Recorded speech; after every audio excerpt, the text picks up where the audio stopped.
The following program contains strong language that is not suitable for young children. Viewer discretion is advised. In 2019, Michael X won the Wrestling Rundown Championship, taking the world by storm. But then, the virus attacked.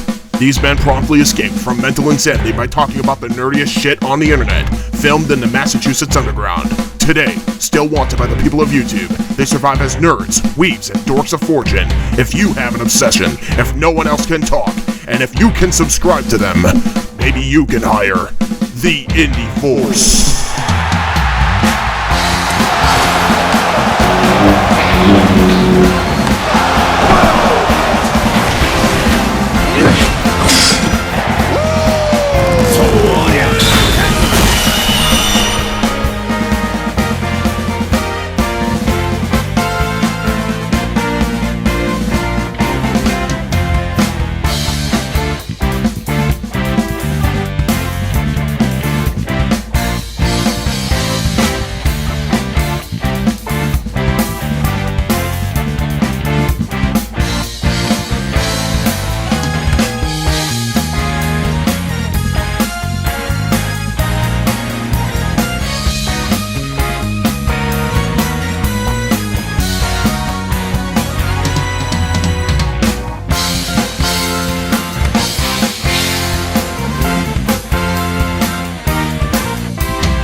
I love it when a plan comes together.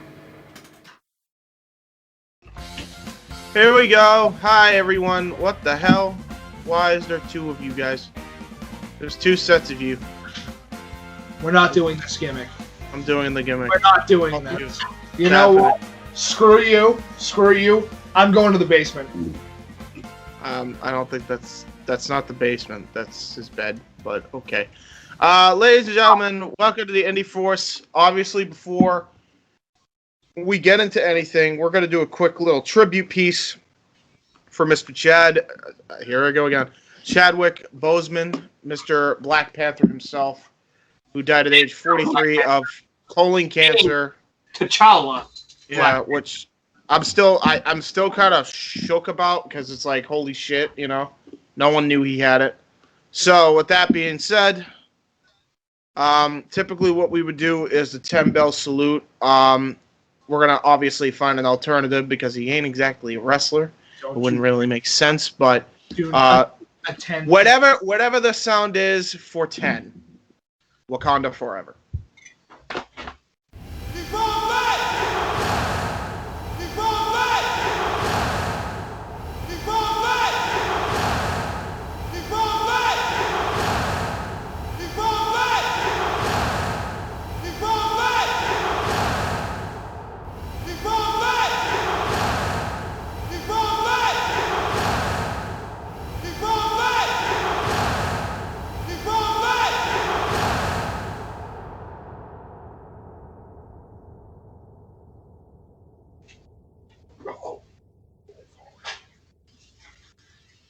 Okay, cool.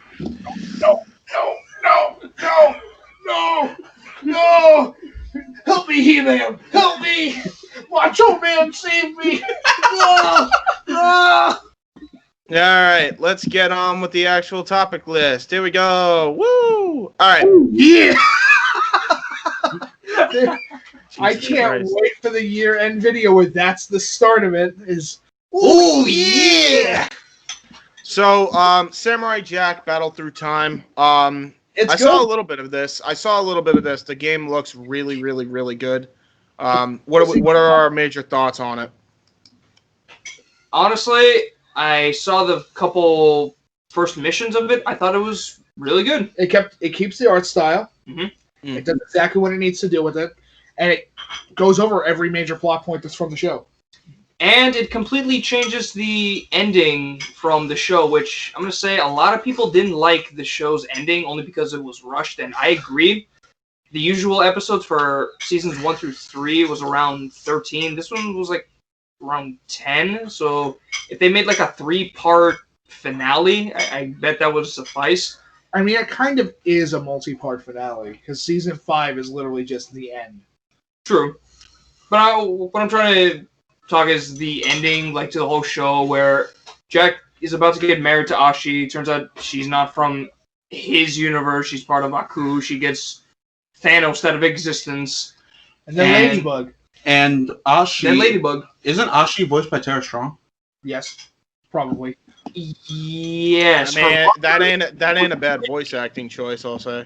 Listen, hear me out. This is how voice acting works. It's usually between 5 people, and one of them is always going to be Steve Bloom. Yep. Noah North. Pretty much. Tara Pretty Strong. Rob Paulson. Rob Paulson. Great LA. Chris Sabat. I mean, John Young Bush. what about Mark Hamill? But he's not in everything still. What about Mark Hamill, man? We're just gonna leave him out of this? Well, I wouldn't say not much anymore, but yeah, Who, definitely. Vic Mignogna? Nah. He was fucking Broly. Yeah, but not anymore. Oh, right. Because Yeah. of the whole thing. Yeah. Because of the whole bullshit. Are we gonna just completely leave out Mark Hamill as a voice actor as I mean, well? you can add Mark Hamill into it, yeah. But Mark Hamill is famous for specifically for Yeah, he's famous for the Joker, but he's done like a shit ton of other voices. He's done a shit ton of stuff, and he's in like a whole bunch of stuff. But I'm saying when it comes to voices that are in literally everything, Hamill is very specific with the products that he chooses. Yeah, probably. Yeah, that's fair. For obvious reasons. Yeah, because Mark Hamill's a That's like saying Kevin Conroy, and it's like, I mean, Batman? yeah. Unless you're 50 years old, in which case you're going to say, wasn't he on Cheers? And you go, yes. Yeah. And now he's Batman. And he's been the voice of Batman for like 25? Almost 30 years. Almost 30 years, right? Yeah. So yeah, there you go. Kind of looks good. It actually has a very good combat system. It does. I thought it was going to be like, your garbage. You know, remember Afro Samurai? Yeah. I was expecting that, like that gameplay style, and it's not like that, thank God. Oh god. It was built more like an arcade style, and I'm okay with it. Yeah, I think it works. Developers of the game again, it wasn't Soliel? I want to say it's Soleil, you mean? Soleil, yeah. All I know is it's better than the people that develop Cartoon Network games. Thank God we waited a number of years. Thank God we waited a number of years before we released the Samurai Jack game again. Those Flash games were iconic. What are you talking about? I don't know. I always had if you're talking trouble. strictly- Specifically, I had trouble with the old combat system in those games. Specifically in Now, if you're talking specifically about console games, then yeah, I can get where you're coming from. yeah, that's what I mean. Flash games were really good on the original. Oh, the Flash game, yeah, the Flash games is good, except Naruto. We don't talk about those. Naruto wasn't a Flash game, was he? Yeah, there was a Flash game. It was the fucking shits. It was the shits, dude. Or negative. Yeah, so I wouldn't recommend it, whatever you do. But yeah, no, it looks good. I agree. The combat system looks really, really smooth, as opposed to a lot of other samurai games that are, I don't know. Kinda. Can you name a bad samurai-based game? Like a bad one? I mean, That's like the one like series of things that it's actually, probably. yeah. it's hard to like find a bad samurai-based like game. Hell, even friggin' Onimusha is fantastic. It's just hard as fuck. True. I think. I don't know. I mean, I don't play many samurai games, and the ones I usually do suck at. Yeah, samurai. I suck at samurai Ben games. literally says not even a minute later, yeah, I don't play many samurai games. I don't play samurai games because I suck at them. But that's because I suck at most games. So there you go. Except for one game, because that's the only game you will ever play in your life. No, there's other games I played. Why? Not many. Why? Few and far between. I'm good. Listen, your 3 games are NASCAR Thunder, 2003, Yeah, 4 and 4. Super Mario World, And Right now, yes. WA 19. 14. No, 19. Hell no. As he What goes, are you out of your mind? You forgot the year, didn't you? 14. No, it's just that he always gave it high praise, so I just thought that would be his favorite game. No, 2K19. I fucking shit all over. Where What? have you been? Where have you been? I shit on 2K19 because it's trash. 2K14 Are was you bad. sure? Yeah, I'm positive. No, because you're getting What it was the only thing I gave it credit for was the backstage combat system to an extent. Oh, that's what you gave it high That's praise. about it. That's about it. Everything else fucking sucks in that game. Yeah, but can you push the tempo, push the tempo, push the tempo, Push the tempo, push the tempo. Oh my god, I had that stuck in my head for like 2 days. Where the hell did Casey go? He realized that he had things he had to do, and then he just bye, Case. He levitated. Stop levitating, Casey. God damn it. Here, James, what are you talking about? Why are you invisible, Casey? How dare you? Anyway, this giant. All right, so let's get on to the next topic. I feel like I'm probably gonna have to do the whole splice in picture here, because it's kind of requires it. But we got this giant scorpion is really a zero gravity gaming chair and computer workstation. He's talking about the scorpion chair that turns into a gaming station. That doesn't look comfortable to me. Honestly, yeah. I feel like for me, I try to lean back and it. Tail hitting me in the head. I'm gonna be honest. Yeah. Well, not only that, but like when you lean into the chair, like I feel like I'd sink into it. I feel like most people would. Dude, just honestly, if you're like interested in making your own setup, What the? Wait a minute. Do you see what I'm seeing? Why is the fucking keyboard pad tilted? because it doesn't like you. No, well, who does that? What? I don't get Hold it. on. I'm gonna show the picture. Oh, to explain, by the way, yes, we know the camera's there, but James is in front of us in this position, so that's why we're going to be looking that way. It's not the fact that we just don't want to look towards the camera. Yeah. Yeah. It's Or the fact okay. that we just don't like looking at James in the eye. Don't look him in the eye. You know what? Look at the picture if you guys could see there real quick. Look at the keyboard and how it's tilted. Actually, screw it. I'll just screen share. Who cares? What? You don't have to. We all have Skype. I had dirt. Yeah, I see what you mean. Yeah. The fuck? Why is it tilted? Like, how am I supposed to do my shit when, you know, the freaking mouse is like tilted at a freaking 20-degree angle Look, the you're already opposite way? In an uncomfortable looking chair. I think the keyboard tilting is the least of your worries. Oh no, I agree. I 100% agree. It's still bugging me because symmetrically it don't look good. This is the type of chair I'd see in like a dentist office. You know what it looks like? Somebody's idea of a gaming chair. And then they actually made it. Yeah, it's like one of them. It's like one of those. It's like that rich kid on TikTok. It's like that rich kid on TikTok decided, oh, I have a bunch of my daddy's money, and decided, oh, I'm just gonna build my personal gaming chair with it, and then he got sick of it in 2 weeks and just filmed it for a TikTok.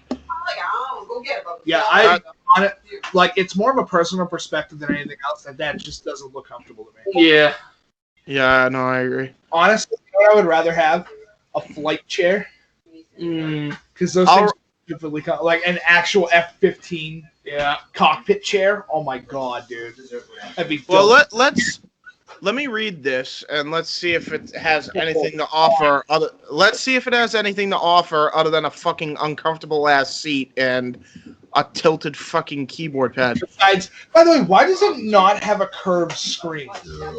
That I don't understand. Instead of a curved screen. It has 3 monitors. Like It's 3 separate screens instead of a curved screen. It makes no sense. It makes no. Yeah, sense. that's actually really disorienting. I guarantee you, NASCAR drivers use this thing now. I highly doubt it. when they were doing the e-racing? I highly doubt it. I know one of them was. I just don't know if it was in that style of a Scorpion. Anyway, let's see what the fuck else it offers other than a fucking uncomfortable seat and Bluetooth. tilted fucking keyboard pad. The question: how do you hook up your shit to it? I don't know. That's what I'm. That's why I'm gonna read the article. If I could read the article, that'd be great. Let me read the article. Maybe we can find it out. Does this chair come with OnStar? I don't know. This was written by Bonnie Burton. Hello. God damn. Yes. Hello. Reading. Let me fucking read. Jesus Christ. I knew this was gonna be a disaster from the offset. All right. This was written by Bonnie Burton. From September 12th, 2020. Fuck out of my room. Let me see. If you're looking for the ultimate computer workstation or esports gaming chair, and you want to pretend like you're trapped inside a giant scorpion, your dreams are about to come true. No wonder it's fucking uncomfortable. Wait a minute. They designed the chair to be uncomfortable. Hello. Beat up the farmer that told her to stop. Not too far off, actually. She was at the farmer's market. So, basically, they designed this chair so it could purposely be uncomfortable. Yeah. Yes. That's exactly why they designed the fucking chair. Really dumb. So just to put in, let me read that again. If you're looking for the ultimate computer workstation or esports gaming chair and want to pretend like you're trapped inside a giant scorpion, your dreams are about to come true. That's the whole reason why this chair is fucking designed. Hey, you know what's funnier? Has anybody seen the clip that's come out in like the past couple of kids? You gotta go back a little bit. Oh, yeah, sorry. Yeah, that's fine. The clip of the dude that goes, okay, how come somebody's first Sona is pointing a gun at me and it says, what's in the chair? No, Or what's in the fridge? You want the truth? You want the truth? You want the fucking truth? There is no fridge! I lied! Fuck your fridge. Anyway. That's almost funnier than what he said. Almost? What makes it not funny? God damn it. The fact that you're not Mike. Well, yeah, because I suck. Anyway. So, okay. Coach me. So there's a tweet from Pharaoh OW. I don't know who that is. I just kind of skipped down a little bit. It says, "Are you normal or do you desperately wish you had this Scorpion PC setup?" I wouldn't. Oh, that makes sense now. What? Play the video. Okay, so it's not as bad as we initially thought. It moves, James. It moves. Yeah, that's the So difference. the fact that it just looks uncomfortable. I think it's more comfortable in the second position as opposed to the first. How about we just don't buy a retarded ass It's still something. gaming chair? Yeah, no, it's still something. It's still something I'm not willing to buy. Don't get me wrong, but The Scorpion desk/chair setup retails on Alibaba for $1,900. Are you fucking kidding me? Well, to be fair, there's a lot that goes into that chair. Yeah, such as it moves, and that's but you know what? You get return on investment. The way it's Casey. gyros. I know, but hear me out. The fact that thing does not have a curved screen. If you take a look, it's multi-section screening. Yeah, that's really dumb. Just do a curved screen so that way the person playing whatever they're playing has a curved view, so that way their eyes are instantly going, cool, this is exactly what I see out of the corners of my eye. Now, to be fair, I see where they're coming from. Most of the people that are buying this chair are playing things like real-time strategy games. Or NASCAR, or they're doing e-racing. Yep. And they're constantly tabbing in and out to check on other racers or other armies and see what's going on all across That's the understandable. track. So which is where 3 screens would absolutely come in handy. Yeah. But however, it just looks off. Because it does. Because it is specifically 3 screens. It's supposed to be an esports gaming chair. That's literally what it says in the article. I can't name a single esports player that would fucking own one. I'm not an esports player and I wouldn't buy the shit. Yeah, right. What the fuck is this?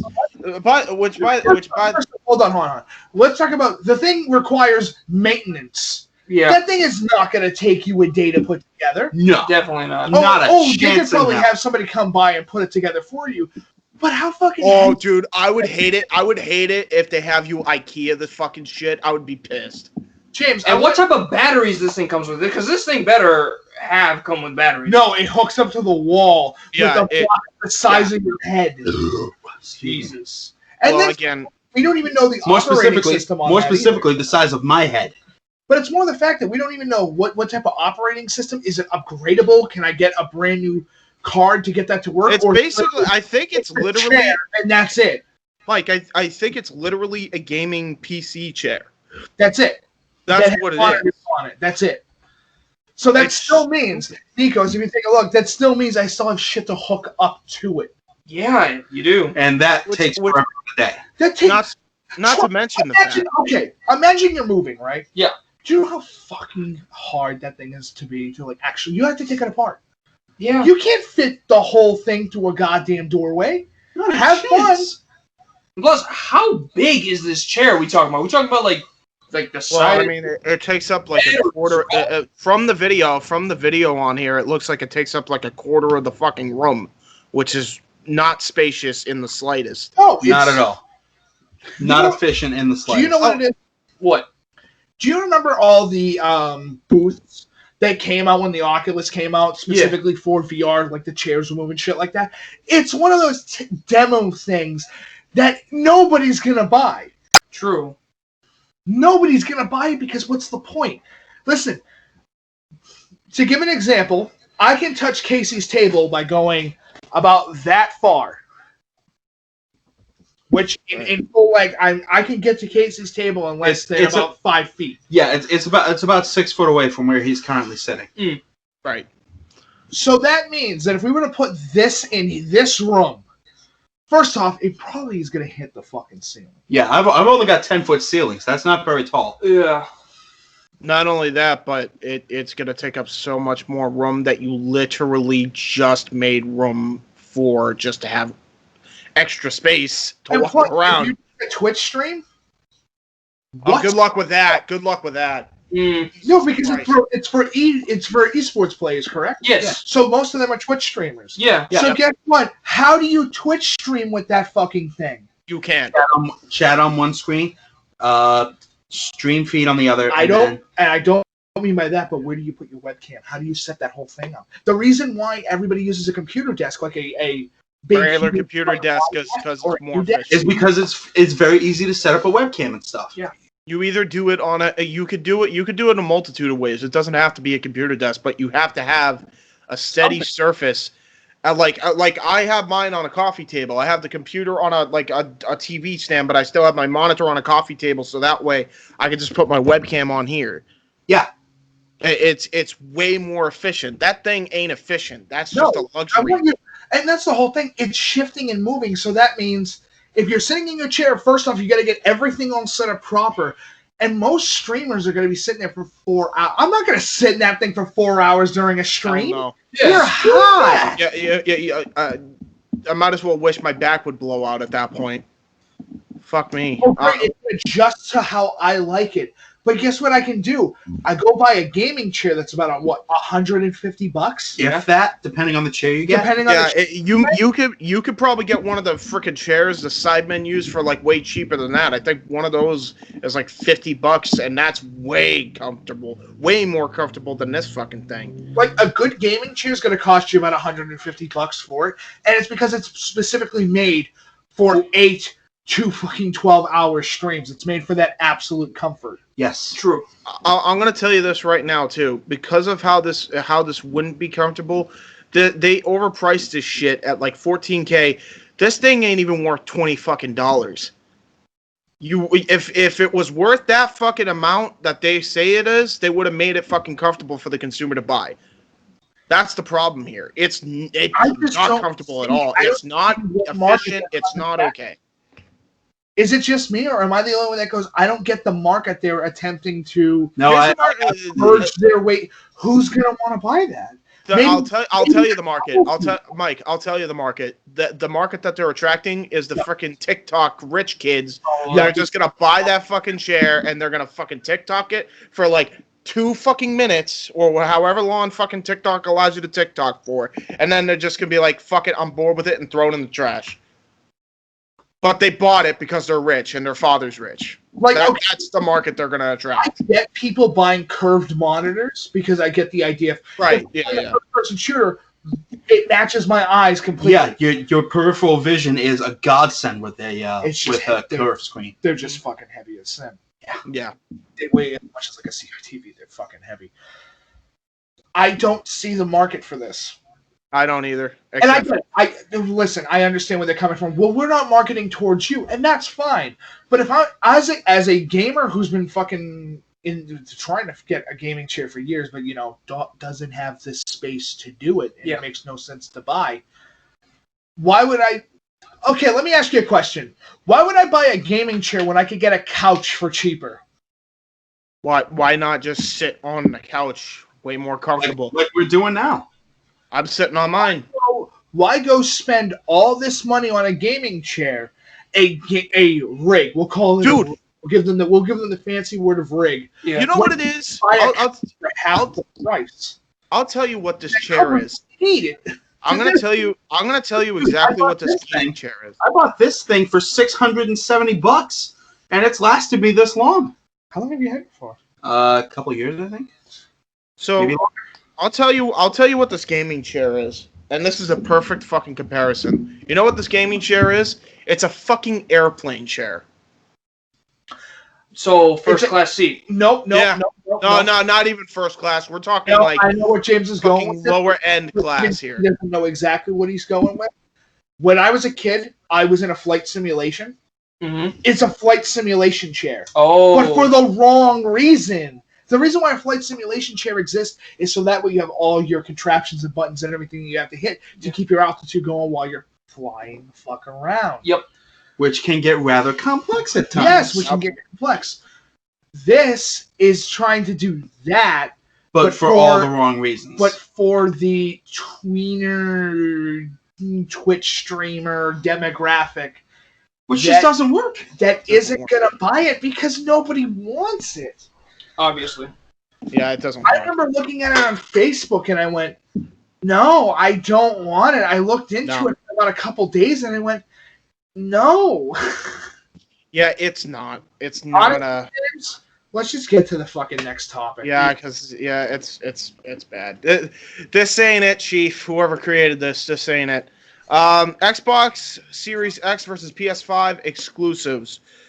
What are we looking forward to most in the next generation of consoles and why? So Xbox has Halo. Yep. And that's literally it. Pretty much. And PlayStation, let's go. Ready, Nikos? Yep. Do we have a list? Oh, yeah, we do. Final Fantasy, well, I don't know if this would count Final Fantasy 16. I don't know if that would count as a console exclusive since it's also going to be on PC. But it's still on Xbox, so... Yeah, well, if it's only on one console, because PC ain't a console, then it's a console exclusive. It's better than a console? Yeah. Yeah. Right, so, Final Fantasy 16. Spider-Man Miles Morales. FF7 Part 2. Yep. Is Ghost of Tsushima getting ported? Yeah, definitely. Okay, then yeah, we'll say Ghost of Tsushima. God of War, Ragnarok. Yep, God of War, Ragnarok. Which, by the way, stupidly freaking hyped for that. But here's the problem I have. It's early. Yeah. Like, came out in 2018, and they're already pushing for a sequel like this fast. Now, hear me out. They were probably already working on that before they even launched the second one. True. Come on, God of War is a trilogy franchise. Mm. It's where they make a trilogy, and that's this story. Yeah. It's real. And in that respect, they've actually got 2 trilogies if you think about it. Plus, all they got to do is get the graphics from the original. Yeah, from the original. A little bit better, keep the gameplay, and you're off and running. Yep. But God of War has like 2 trilogies already, and now we're working on a 3rd. We've got prequel Kratos, which is Chains of Olympus, Ghost of Sparta, and I'll throw Ascension in there because why not? Yep. Even though Ascension's a little bit here. Yeah. And then you've got the mainline series, 1, 2, and 3. And now you've got God of War Norse and God of War Ragnarok on the way. Don't forget about the Kratos multiverse where he keeps appearing in people's games. Yeah. For whatever reason. Wait, isn't that just a saga at that point? Well, it's more like here's how I can describe God of War in non-Star Wars terms. Yeah. Star Wars takes place over the course of like 23 plus years. 30 if you're talking about the original 6. If it's the original Well, 6, 30. 30.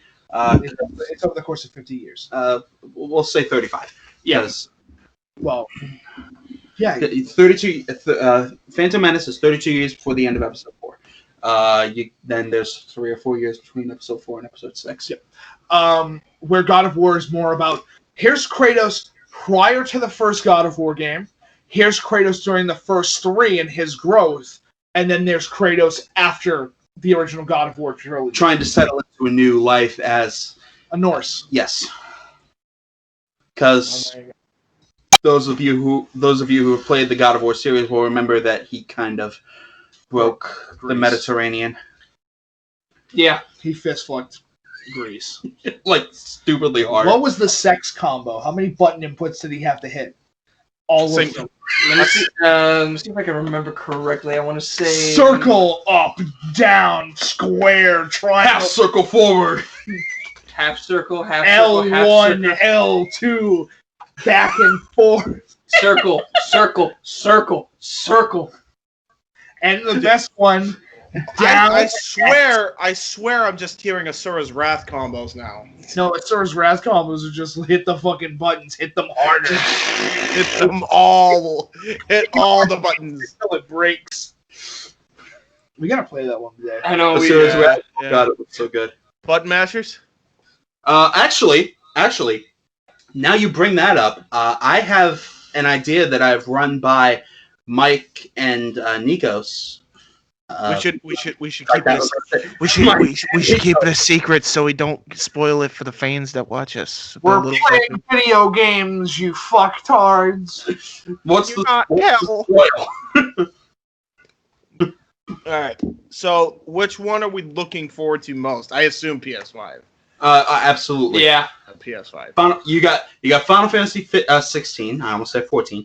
You've got Spider-Man Miles Morales, and you've got the new God of War. And I'm sold. And FF7 Part 2. Yes. Yeah. Those 4. Yeah. You're done. On top of Ghost of Tsushima, right? On tap? What? On tap? Oh, Tap. on tap. I didn't know we were at the bar. You alcoholic. You have a problem. Casey, do you want your gin mixed with some Diet Coke there? Actually, that sounds really good. That's Shit. actually really Oh no, what have I done? See, Casey, here's the problem with that. Gin needs to mix with something that's naturally sweet, Like, say, root beer. like a regular Coke. Yeah, regular Coke. Yeah. So it died, it's the artificial, so what that's going to do is make all that artificial But flavor come out. man, Ugh, metal. but the man's on a diet. Hence why I started drinking Michelob. I'm sorry, I don't want to hear the man's on a diet when I saw that this fucking exists. Well, to be fair, I've had that since well before I started dieting, so. The fuck is that? Is that ramen noodle packets? 6-pack of top ramen. Jesus Christ! This is what happens when. Welcome to our generation where the people Starving that children. yeah, basically, Oh. dude. What the fuck? They're selling that shit at the fucking pack. I assume you went to BJ's to get that. By the way, Yeah. you're wrong. It's not a 32-pack. It's a 48-pack. Oh god. Worse. Take that, starving African kids. I mean, to be fair, Casey, for a college kid, this is like a meal for like 3.5 months. If not more. If rationed out properly. Yes, if not more. Should we talk about the next thing? Since we kind of already decided. Oh wait, one more thing. I actually want to comment on Xbox Series fucking up. Hey Xbox, Microsoft, stop releasing just Halo. Make new games. Get more exclusives, you fucks. Okay, moving on. And if you are releasing any other games, like Gears of War, for instance, can you make the story a little bit better? Can you Thanks. just how about this? Yeah, please. And do a new franchise. Yeah, that's even better. Because all that Gears is now is, hey, remember the old games? Yeah, really. Is that right? That's it. Yeah, it sucks, huh? Yeah. That's literally these new games. Yep. That's how it feels. It feels like walking into a room and getting bitch slapped by a fucking steel glove. True. And not to mention. Whereas you look over at PS5, and I believe they're the first ones getting Resident Evil 8. Yeah. Honestly, the 5's going to sell so much because of the fact that, A, the console looks better. Yeah. Yeah, definitely. It already looks better. I understand the jokes. Ooh, looks like a Wi-Fi router with 2 pieces of paper strapped to the side. Yeah, I'd rather have the Wi-Fi router with 2 pieces of paper And strapped a to fucking fridge. I'd rather have that than a fucking brick. Dude, the first time I thought, That thing? I have. It's crazy. dude, the first time I saw that thing, I thought it was like a mini fridge. I was wondering if I could get my goddamn Wi-Fi router hooked up to it. I mean, I've heard of barrel-chested, but never box-chested. I've never heard, where is my soda, ya bitch? Import me a soda, Microsoft. I stole You're gonna...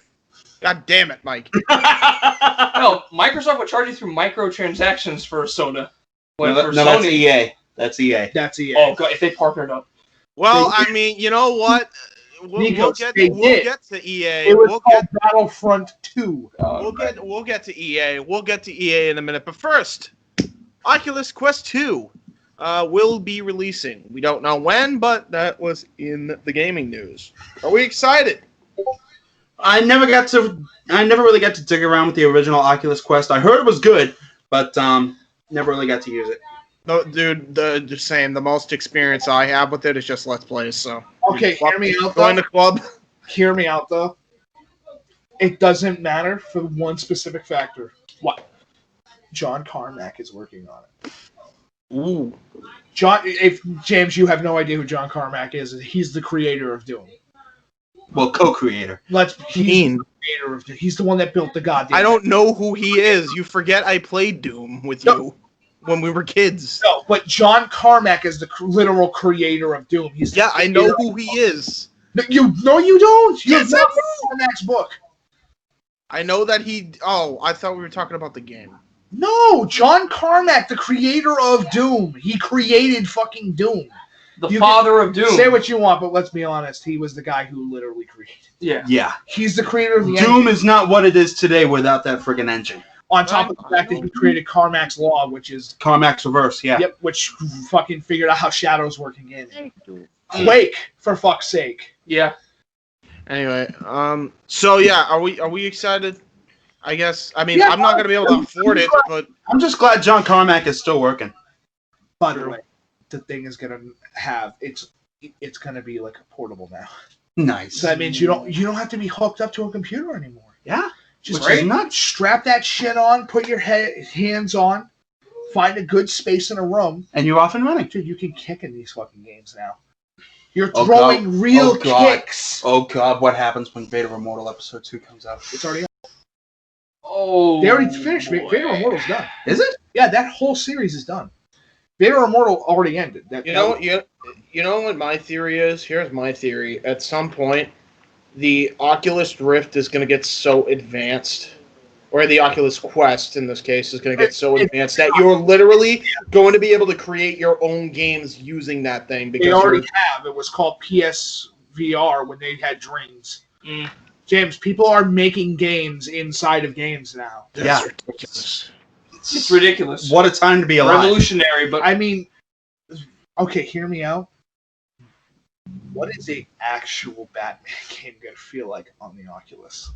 Because we kind of got it with Batman VR, kind of, but Yeah. Arkham VR, you mean? yeah, Arkham VR.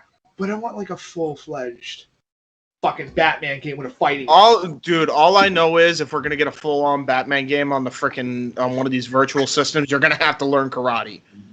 well, I already know karate, so So, well, you're set then. You can at least play it.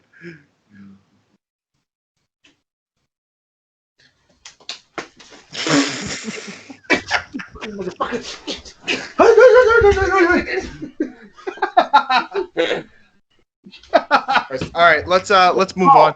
1 point. So the answer is Oculus Quest 2 is Indy Force approved. Big thumbs up, guys. Let's do it. Big gorilla thumbs up. 2 gorilla thumbs up. Let's talk about something that's 2 gorilla thumbs fucking down. EA Sports It's not in the game because we still see it later. No. Here's the new tagline. Here's the new tagline. It should be EA Sports. Our games suck. Let's get on to it. Fuck me. Yeah. EA Sports. It's not in the game. EA Sports isn't in the EA game. Sports. What's a game? Yeah. That's the one. That's the one. What? That's the one. EA Sports. What's a game? That's it. 100%. You know what's that crazy, is by the EA way? now. What? Casey and I had a discussion. If other companies had EA money, you know how many great games would be coming out every year? A lot. To give an example, Respawn made Fallen Order. Yeah. Mm-hmm. But when EA specifically makes a fucking game, it's terrible. Yeah.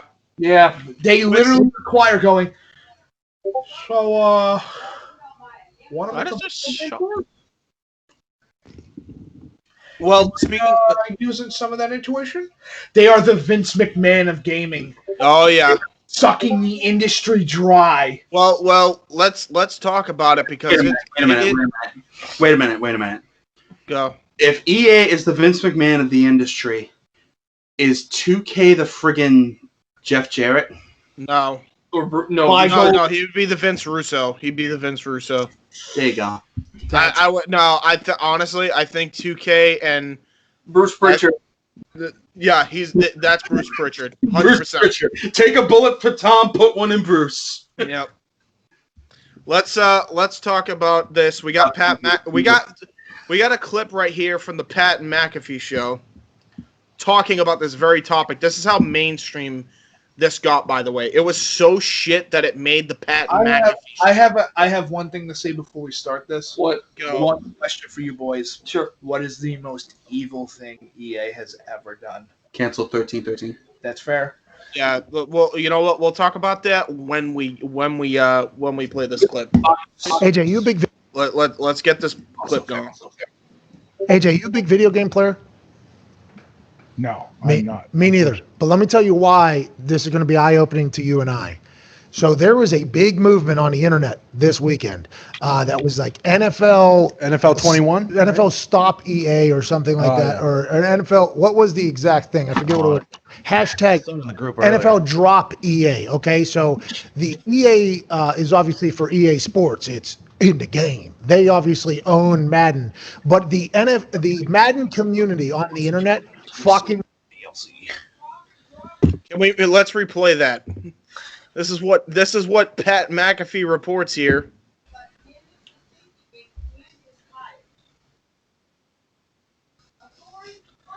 I mean, no shit. Can we say that? No shit. Yeah, agreed. Yeah. It's fucking. I think honestly, if I had to put it down to like the most disgusting thing EA has ever done, you know, besides hiring interns to do the work of several people and then have them sign a contract where they can't work in the industry for the next 5 years, that's pretty fucking evil. Especially when they fire them immediately. Oh, after yeah. the fact. Oh yeah. Honestly, it's probably the most fucked up business practice of all time. It's a little bit worse. How about taking developer content and then literally going, "Yep, we're gonna kill it. We're gonna Also EA. play it ever again." Also EA. Yeah, so news for you, Pat. It's not just the Madden community. Everybody fucking hates Electronic Arts. But anyway. Works. Anyway, we move. Really in the video game community, you and I, AJ, but the Madden community is sick of EA Sports. They want the NFL to cut their relationship with EA Sports. They want somebody else to make the NFL game, the football game, because people, I think, enjoy playing it and love the thought of what it could be. But I guess EA Sports is just dropping the ball completely. I'm not a big video game player. Neither are you. So to bring in is a guy who was tweeting this weekend about it, good friend of ours, Darius Butler, to chit-chat. He's not on. Yeah, they had a technical issue, so we're just gonna skip right to that point. Can't hear you guys. Can you hear us? I can't hear you, Pat. Oh, I can more hear attention you. to this, for fuck's sake. I forget. Hey, D-Butt, love the backdrop. Love what you got going on. You look good. Great to talk to you. This weekend, the internet got loud about EA Sports and what they've done with the Madden franchise. You were a part of that community. What is the problem with Madden, and why does everybody hate EA Sports for it? By the way, I want to point that out. This guy was, keyword, was. Pat McAfee did not speak there. He did not buy this year's game. He was one of the few people, this guy, that did not fucking buy this game. It just hasn't developed for a long time, man. It hasn't developed. It's got real glitchy. The real football movements aren't there. I actually a few months ago, maybe a few weeks ago, I reached out to Twitter hey man, let me come in and help you fix this game. Cause this, like you said, it's like a community. I grew up playing Madden as a kid. I always wanted to be on Madden. Obviously I wanted to make it to the NFL, but being on Madden was a big deal. Checking your ratings, that's a big deal. So I don't play it as much anymore, and part of it is because it hasn't. Oh, that's mad. Because it hasn't developed and got better. So it's definitely a lot of room for improvement. I want them to get better, man. So that's why everybody hates you, just because the game isn't as good as it could be or as it should be in the year 2020. And the Madden community is listen, we gave you a chance 2017, 2018. There's more to that. I did some research. Do you mind? Well, hold on. Let me just point out that I did some research. It is just as glitchy as WWE 2K21. Yeah, so that's the other fucking reason. So now you can go. Okay. Just wanted to point that out. Do you know why Madden fans are just pissed off? Because every year it feels like we went this direction back in 2003. And since 2003, 2005, roughly then, we've been slowly regressing. Oh, yeah. Features and things that have been in the previous games to the point where it's why am I getting excited for a feature that existed in the game 4.5 to 5 years ago? Yep. Why am I getting excited for a game that is literally the same fucking title year? They're $1 million titles, nobody will deny that. But why am I getting excited for a fucking game that constantly does the whole take shit out, put stuff back in? See you in 6 years, fuckhead. Thanks for the money. Looking at you, 2K. Yeah, 2K and EA. They're one and the fucking same. Let's be honest. McMahon's. Yeah, they are. There's really no difference between the two. And by the way, let me point this out. EA and 2K together make Vinnie Mac. Yeah, so this would be Vince Russo. Vince Russo. They're equally just Vince Russo and Bruce Pritchard. I'm gonna own your name. Well, we already talked about that. By the way, if you haven't checked it out, go check it out now. Cheap plug. Anyway, so yeah, he goes on obviously, but yeah, it's this shit. I'm not surprised flopped as bad as it did. After 2K21, we knew that this was going to happen to every other title that was going to be yearly. Dude, it was only a matter of time before Madden was fucking next. I know NBA also fucking suffered too this year. But you know what's crazy? Madden, NBA, except for NHL. For some reason, I don't hear anything. NHL has always been. I haven't heard anything about NHL recently. Baseball, football, basketball, and wrestling all have a year that they're considered the worst title. What year do you think that is, Nikos? 2020? Nope, 2015. Really? 2015 isn't even the worst. 2015 is 2020 completely shit that year out. 100%. 2015 is the start of all these companies going, yeah, we really don't know what to earn anymore. Whoopsie. Maybe add everything back that you already put in and don't try to fucking fuck with the combat system. If it ain't broke, don't fix it. Who makes MLB The Show? Does anybody remember off the top of their head? I want to say that's 2K. That is 2K, and everybody's like, and by the way, everybody's like, we wish 2K was coming back. I think even this guy says it, so we can probably just stop that video there just because we're short on time anyway. But I'm pretty sure they said, like, I remember when 2K took over for a year, and they're like, they made that, and it was such a great game. And I'm like, yeah, they would not be able to do the same thing now. Do not even, just because of nostalgia, do not let that fool you. Have you seen WWE and NBA 2K20? And how disastrous those games fucking were? So disastrous, they bricked this guy's friend's computer. Yeah, no. Good. $2,000 PC still isn't paid off for. Here's the problem. Here's the thing. Here's the only time I agree with DLC being up the ass. If it's not a yearly fucking title. The problem with EA is... But they do fucking DLC with every game. Yes, that's my point. That's the problem. They do it with every fucking game that they ever fucking do, which is exactly the reason why franchises that were partnered with EA fucking left. Like NASCAR. Name the last time, by the way, that you have played a boxing game.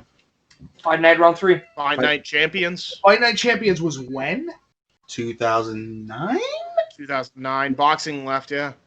I don't think they have had that game since. They've had a boxing game since 2009. Yeah. Which is upsetting.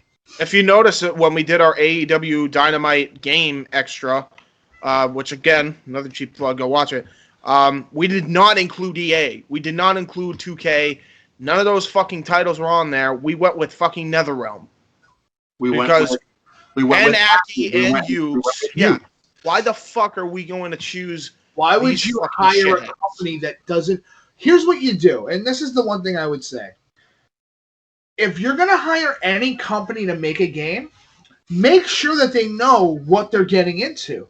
No. I mean, to give an example, fucking Madden, one of the best football games for the NFL is NFL Blitz. Is NFL Blitz by Midway, because they made it an arcade game first and worried about realism later. They made a fucking video game before they went, okay, so now let's start adding players and all this other stuff and what you can do. And it's like, no, screw that. If you're going to make a nowadays Madden title, stop the garbage, because guess what? There's not that many fucking players changing hands. Yeah. No. You know what I think? I think they should... Updated roster. Guess what? Nothing really changed. It's football. What are you Guess what? Brady's now a part of the fucking Buccaneers. Here's the problem. That's all that changed. Here's the thing that I think they should do. I think that they should, especially if they do a mode, where I think they do a mode in the new Madden games, but I'm sure the mode's shit because they put fucking zero effort into it. But if you're going to do a mode, have it just be a manager mode. You know, like be a fucking coach where you have a certain cap or whatever, and then you fucking try to get new players, bring new players in, and they wear that jersey. Or here's an even better idea. Just not instead of once a year, make your games once per system, and just add a free roster update every year. They could even do once every 4 fucking years, 5 fucking years. So that's every single time a new console comes out. Yeah. Fair enough. Like now it is. That's fine. Just do that. Why do we need these yearly title bullshit? You're already making a killing on DLC anyway. Why do you have to have a yearly title on top of that? Now, James, you and I played a shit ton of Street Fighter. And that had a yearly title. But that was not just new additions that added each title of the game. So from Street Fighter 4 to Super Street Fighter 4 to Super Street Fighter 4 Arcade Edition to Ultra Street Fighter 4, added new members to the roster, new gameplay mechanics, buffs and nerfs for the roster. It was a complete fucking change from what was previously there. Yeah. That's okay to do a yearly title because you're constantly updating it anyway. And Street Fighter's well known for that. How many fucking versions of SF2 are there? Way too many. Street Fighter 2, Super Street Fighter 2, Super Street Fighter 2 Turbo, Hyper Fighting, Super Street Fighter. In fairness, though, In fairness, though, you can even admit this, Mike. Though in fairness, they had an excuse because there was no such thing as being able to change the game from the base at that point. There was impossible. Yeah, and not to mention the hardware was updating at such a rapid rate anyway. Yep. Yeah. No On shit. top of the factor, which was really important, I think this is what people do forget. Yes, SF4 constantly had updates and shit like that, but SF4 was an arcade game first, then was brought over to the consoles. Of course. Yes. So that's why there was a brand new game for the fact that there's a brand new machine. Yep. And 100%. Fucking Street Fighter 4 machines. Just... Now, granted, they also did the whole thing. They also did the whole thing where they released the same version of the same game multiple times on discs. Look, but by the way, I'm okay with doing a Game of the Year edition. I know a lot of people complain about that, but it's like, to give you an example, I bought the Fallout 3 Game of the Year edition today because SmackDown vs. Raw 2007, which I attempted to purchase, didn't want to fucking work for whatever reason. So I decided to get a brand new game, and I'm okay with the Game of the Year edition if it adds new shit. Right. Like for example, Fallout 3 and Fallout 4's Game of the Year edition did the same thing as Skyrim's Game of the Year edition. They gave you all the DLC packs, and in the case of Fallout 4 and Skyrim, let you play around with all the mods. Yeah. Well, that was Special Edition anyway. All I know is EA, companies like EA and 2K can learn a thing or two from the freaking companies we just mentioned, and they should. Don't trust EA and don't trust 2K to make a game, because here's what's going to happen. By the way, my prediction for Battlegrounds right now. Here's my prediction. Sure. Ready? It's going to launch. It's going to be played for 2.5 months, and then it's eventually everybody's going to start bringing it back to the store for refunds, or bring it back to the store to be traded. That was actually going to be a later topic in the wrestling section, but fuck it. Well, we might as well just bring it up now. Yeah. Yeah. So WWE Battlegrounds, it's going to flop. Let's admit it. 2K Battlegrounds. Yeah. That's the title. WWE 2K Battlegrounds, where you can have your favorite wrestler have superpowers. In other words, WWE 2K20 Superpower Mode. Sonic the Hedgehog is not impressed. Yeah, exactly. Where the fuck? Oh, on the other camera. Okay. Oh, on both. Gotta point at your boy. I mean, gotta go fast. And even he has bad titles, but he has a lot of good shit as well. And almost never has bad music. Exactly. And also, unlike 2K. Unlike 2K. WWE 2K Battleground. Gameplay, I don't know what it's going to be, but it looks like an All-Stars clone. But it looks like a cheap version of All-Stars. It's like... It reminds me of a really bad version of Celebrity Deathmatch. No. Oh, you know what it reminds me of? What was that game like? What was the game? Because I don't remember it off the top of my head. Where they had the freaking... I'm just gonna be fucking blunt with it. The busty anime chicks, and they were like in wrestling attires, and they fucking had the awesomest finishers ever. And wigged out over, because it's actually good. Yeah, I think that's what it is. I think that's what this game is trying to imitate. As far as gameplay wise, from the looks of it, that's what it's trying to take from the gameplay aspect. James, I thought this game was I thought it was a joke. I thought Battlegrounds was a joke, and then I said, there are 70 characters to this roster? Yeah, it was real. That's a lot of development time. Yeah, that was real. That's a lot of development. I thought it was a mobile game. I thought it was going to be a fucking mobile game. It looks like a mobile game at first glance, and then you look at it. Dragon Ball Legends looks better than Battlegrounds. And a mobile game looks better than a console game. Hell, this looks like Xbox 360 avatars fighting with superpowers. You mean Fire Pro Wrestling? Yeah. Wait. Hold on. Stop the presses. Nico's got a cat. Pussy. It's okay, I got it. There are 4 stages to this game. I'm just going to break it down. Yeah. There are 4 stages to this game, 70 characters, a custom character mode, and several different match types. Including stage hazards, by the way, which is really fucking goofy and stupid. Yeah. It's fucking dumb. Here's what you got, by the way, in All-Stars. Very minimal roster, but everybody played differently. You had legends and current roster members at the time facing off. And your DLC was a whole bunch of shit. It wasn't just Edge.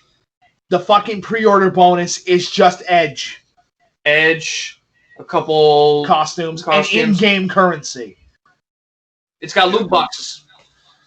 Oh, it's probably going to have something dumber than loot boxes. It's probably going to be, oh, well, you'll be able to buy the costumes that you want for your characters by having all this in-game currency, but you got to grind for it. Hey, here's a $100 pass that will give you unlimited coins. You should buy that pass. This is basically what Battlegrounds is. This is what it is. It's a ripoff of two games. Did 2K partner up with EA by any chance? At this point, we might as well just consider them one and the fucking same. Nikos, that's my company. All right, hold on. Let's just point it out right now. The characters. Hold on with the characters for a second. First off, the gameplay, right? The gameplay and the graphics. The graphics are all stars. That's fucking clear. The graphics are celebrity deathmatch. Mm-hmm. So yeah, that's actually a fair comparison. All-Stars maybe has a very awkward art style, but the characters look like their counterparts. Right. Everybody looks like their counterpart. Why the fuck does Samoa Joe look like a toddler? What, dude? Everybody has a big head and fucking tiny bodies. They look like bobbleheads fighting in a wrestling sketch that you and your sister got in New York City. That it does. It's literally that. Yeah. And the other thing, style is called, but that's what it is. Yeah. The gameplay is that fucking game I mentioned earlier with the freaking, the busty anime bitches, but they were fucking. Here's the difference: they were fucking cooler. They looked cooler. Freaking anime chicks looked cooler than these fucking guys do. Is it because the super moves, as Casey can attest, are fucking awesome? And yes, and Rumble Roses has Leanne Hart. Badass, man. Don't forget who's playing the guitar.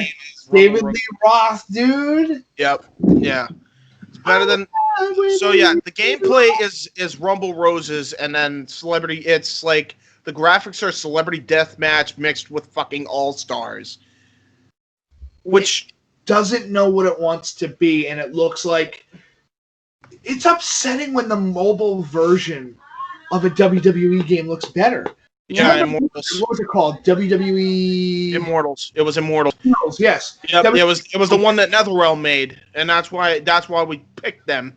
Because if you remember, great. It looks amazing, and actually plays pretty well too, especially for a mobile game. Yes.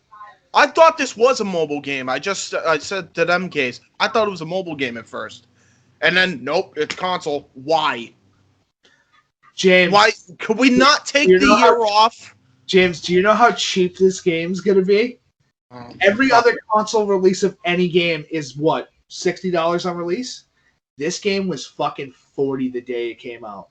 The day it's pre-ordered, it's $40. Well, I mean, they ain't even worth $40. I would have dropped it down another $20 after the fucking abysmal last year. They should have. They honestly should have just released this as an Xbox type, like an Xbox like online thing, like a fucking arcade. Yeah. Yeah, I agree. They should have released it as, because this did not need a disc. Dude, this is on the equivalent of like, and I'd even argue that this game is better than this, Sonic the Fighters. Sonic the Fighters is a good game. Yeah, I know. That's why I say it's better. Like it's fuck battle. We should play that again. It's basically just a last-ditch effort since 2K21 was canceled. I have an idea. I have a fucking idea for you, 2K. This is what you do. You just don't release this, and actually work on the fucking game you fucked up last year on. That'd be nice. Fuck this piece of shit. This is gonna be a fucking disaster. Guarantee this is gonna be. I guarantee you. How many people want to raise their hand right now that this is gonna be buggier than last year's fucking game? Raise your hand. You know what? No, it's not going to be. Can I tell you why? Because there's I wouldn't hold that. I wouldn't hold them. Hold on, hear me out. Because it's lacking graphically. That's why it's not going to be as buggy. You know what's going to do instead? What? It's not going to have bugs. it's gonna crash when you do online multiplayer. Oh, you had no idea. How bad it's gonna be with online multiplayer. Just online multiplayer in general, of course. All Stars had a really good. By the way, All Stars really good fucking online multiplayer, and it still works, and it's still good. Hey, yeah. It's almost like THQ said, let's make a wrestling fighting game like WrestleFest or WrestleMania the arcade game, and then they did it, and they did their own twist on it, so that way they were able to glorify the proportions, do all the crazy shit they want, because they genuinely gave a fuck as a publisher. And then you have 2K doing it, and it looks like the dollar store brand. It looks like, how like there's Mountain Dew? Well, this is Mountain Lightning. I wouldn't even. Yeah. Great value version of something that's better. Here's the dollar store brand version, where it's not. Here's a cheeseburger, right? You go to McDonald's, you buy a cheeseburger. Well, here's the microwaved fucking dollar store cheeseburger. And even that's better than this. Dude, it's bad because everybody I remember Many of those. I remember the last year 2K was still around. I remember the last year 2K was still around. Right, And it was when WWE 13 came out, and everyone shit on that game. WWE 13. I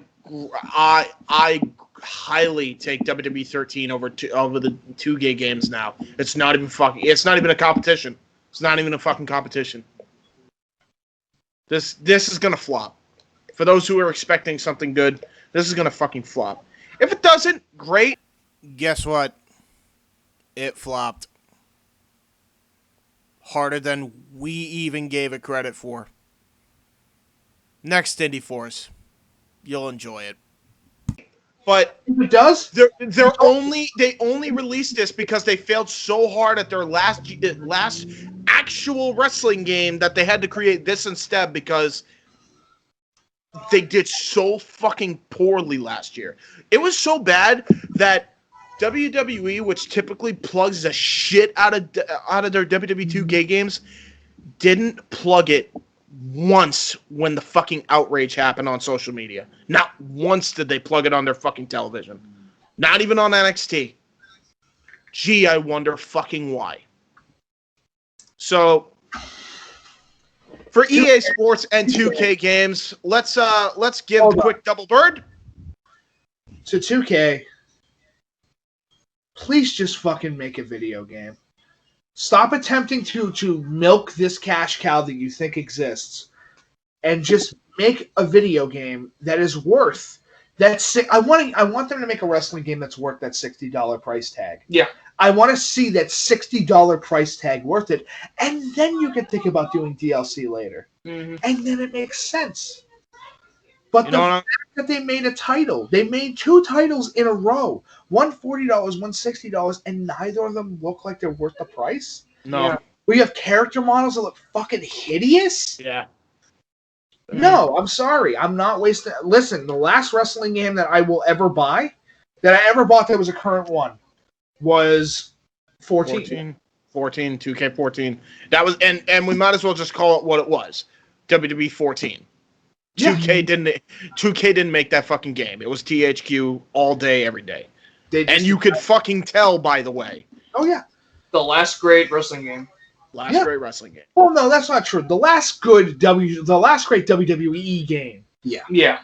Last great WWE. We're still going strong. Mm-hmm. And I really hope Aki comes around again so we can finally get back into. Dude, Aki, and you know what? True. Here's an idea for this before we get on to our commercial break.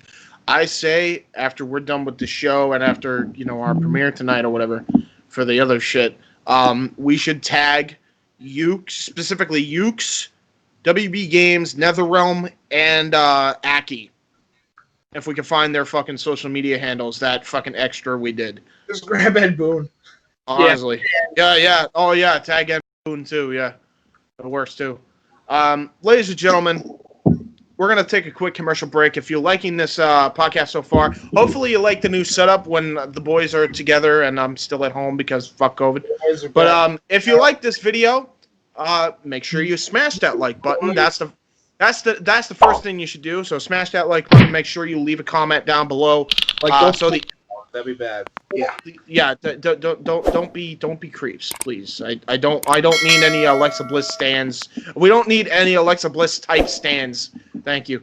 But yeah, leave a comment, please, down below if you're watching this on VOD or in the live chat. If you're watching it live, it helps us with the algorithm. So definitely do that, please. And also share on Facebook, Twitter, Instagram, any other social media that you can think of. And don't forget to subscribe and turn that post notification bell on for more episodes on the Indy Force. And you can also check out on Open Mic... Fucking phone. Open Mic Night, J-Hebert Side, God knows what else on this freaking channel, J-Hebert Theme Edits, God knows, I'm losing track of all the fucking shows we do. But part of FTW Productions, go do it. Go check it out. We'll be right back. Actually, hold on. Since you guys are all together, do the song, and then we'll go on a commercial break. You know what song? What song? So we'll be after these messages. After these messages. We'll be right back. That just depressed me because I can't do it. God damn it! I shouldn't have told you to do it. Fuck. Good evening, ladies and gentlemen, boys and girls, Indy Force fans of all ages. I am Luke Lynch, Commander of the Legion, and if you have not already, check out my adventure vlog series over on my channel. Grant you, it's not the most often updated series. It's definitely far from frequently updated. But when it is updated, it's good times, geeky, nerdy, and fun times all around with cool geeks from all walks of life. For example, YouTubers, content creators, Twitch streamers, you name it, I've got it, all on The Adventures of Luke Lynch, which you can find on my channel. Subscribe, like, comment, watch, share, do the whole thing under the umbrella of For the Win Productions. Future James, take it away with that outro.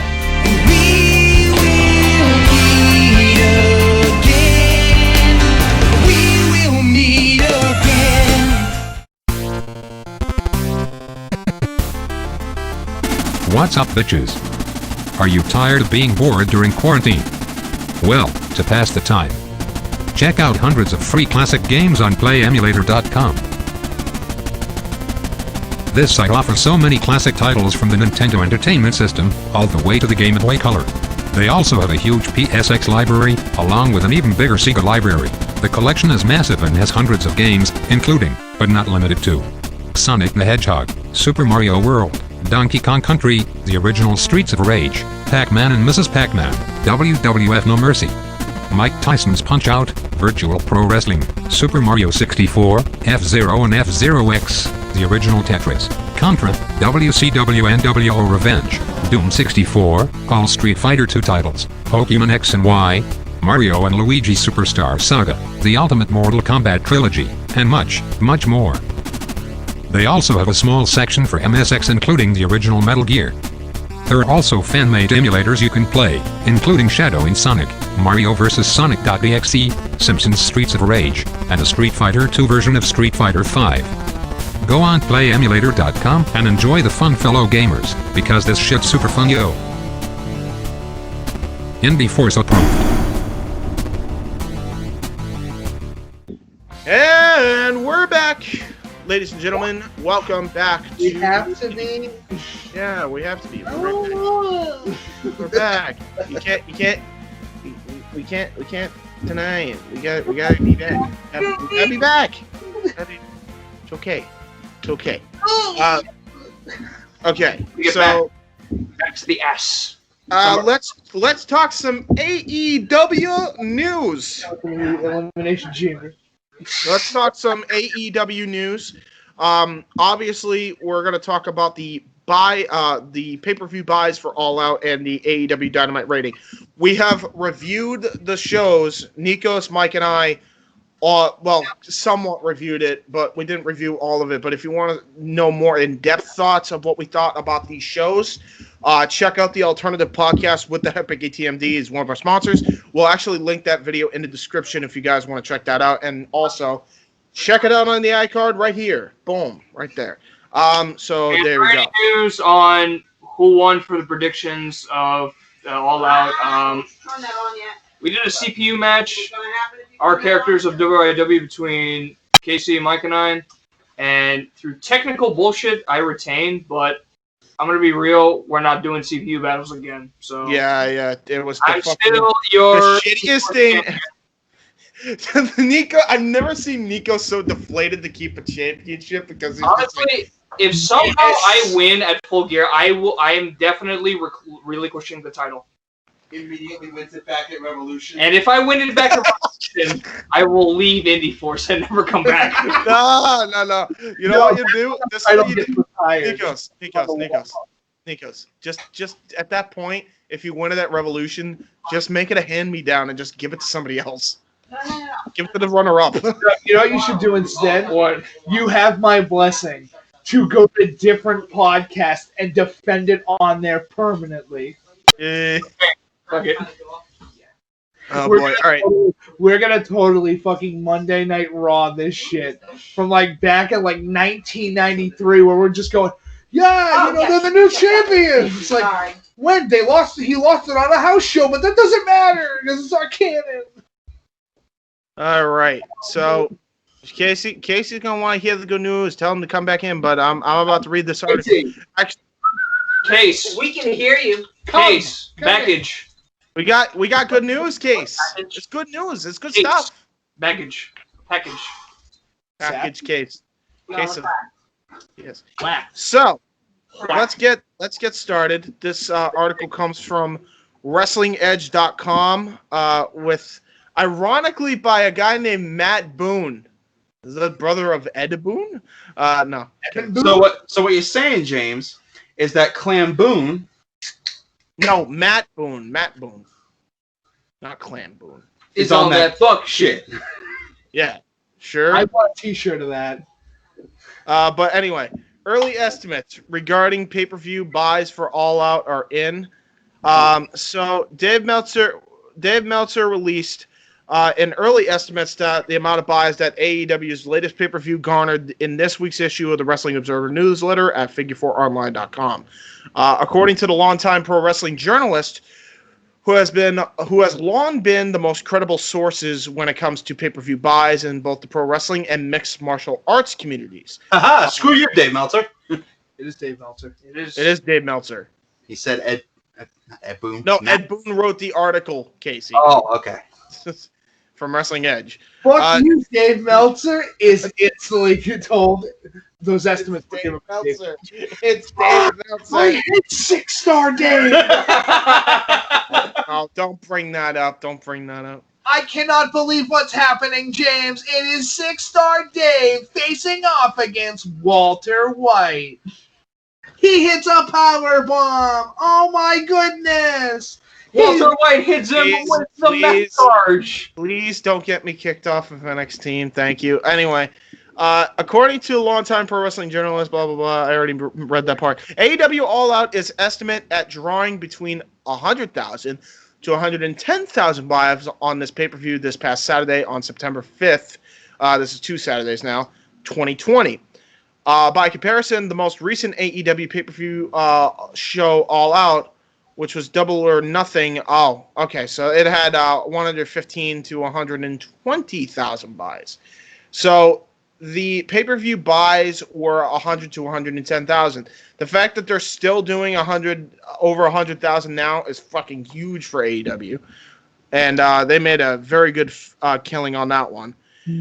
So it's worth noting that that AEW Double or Nothing on 5/23/2020 finished as the second highest drawing pay-per-view in the short history of AEW, with the inaugural AEW Double or Nothing coming in at around just slightly ahead with 115 to 120,000 in 2019. So this is actually the number 2 most bought pay-per-view in the early history, the early phases of AEW.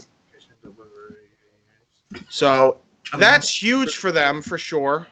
I would say that's a big step in the right direction for AEW. Shut the fuck up, Mike. Hey, screw you! It's Dire Straits. Dire Straits takes precedence over the Indy Force. Next up is another big news headline for AEW. So this was last week. This week they did a little under. I think it was like 800, but that was because NXT was competing with them again this week. But they still managed to pull out 886K, which was big. But They just I got to digress. Which is not hard to do. No, AEW Dynamite ratings for September 9th, 2020 surpass over 1 million viewers. Let's get a round of applause for AEW. Woo!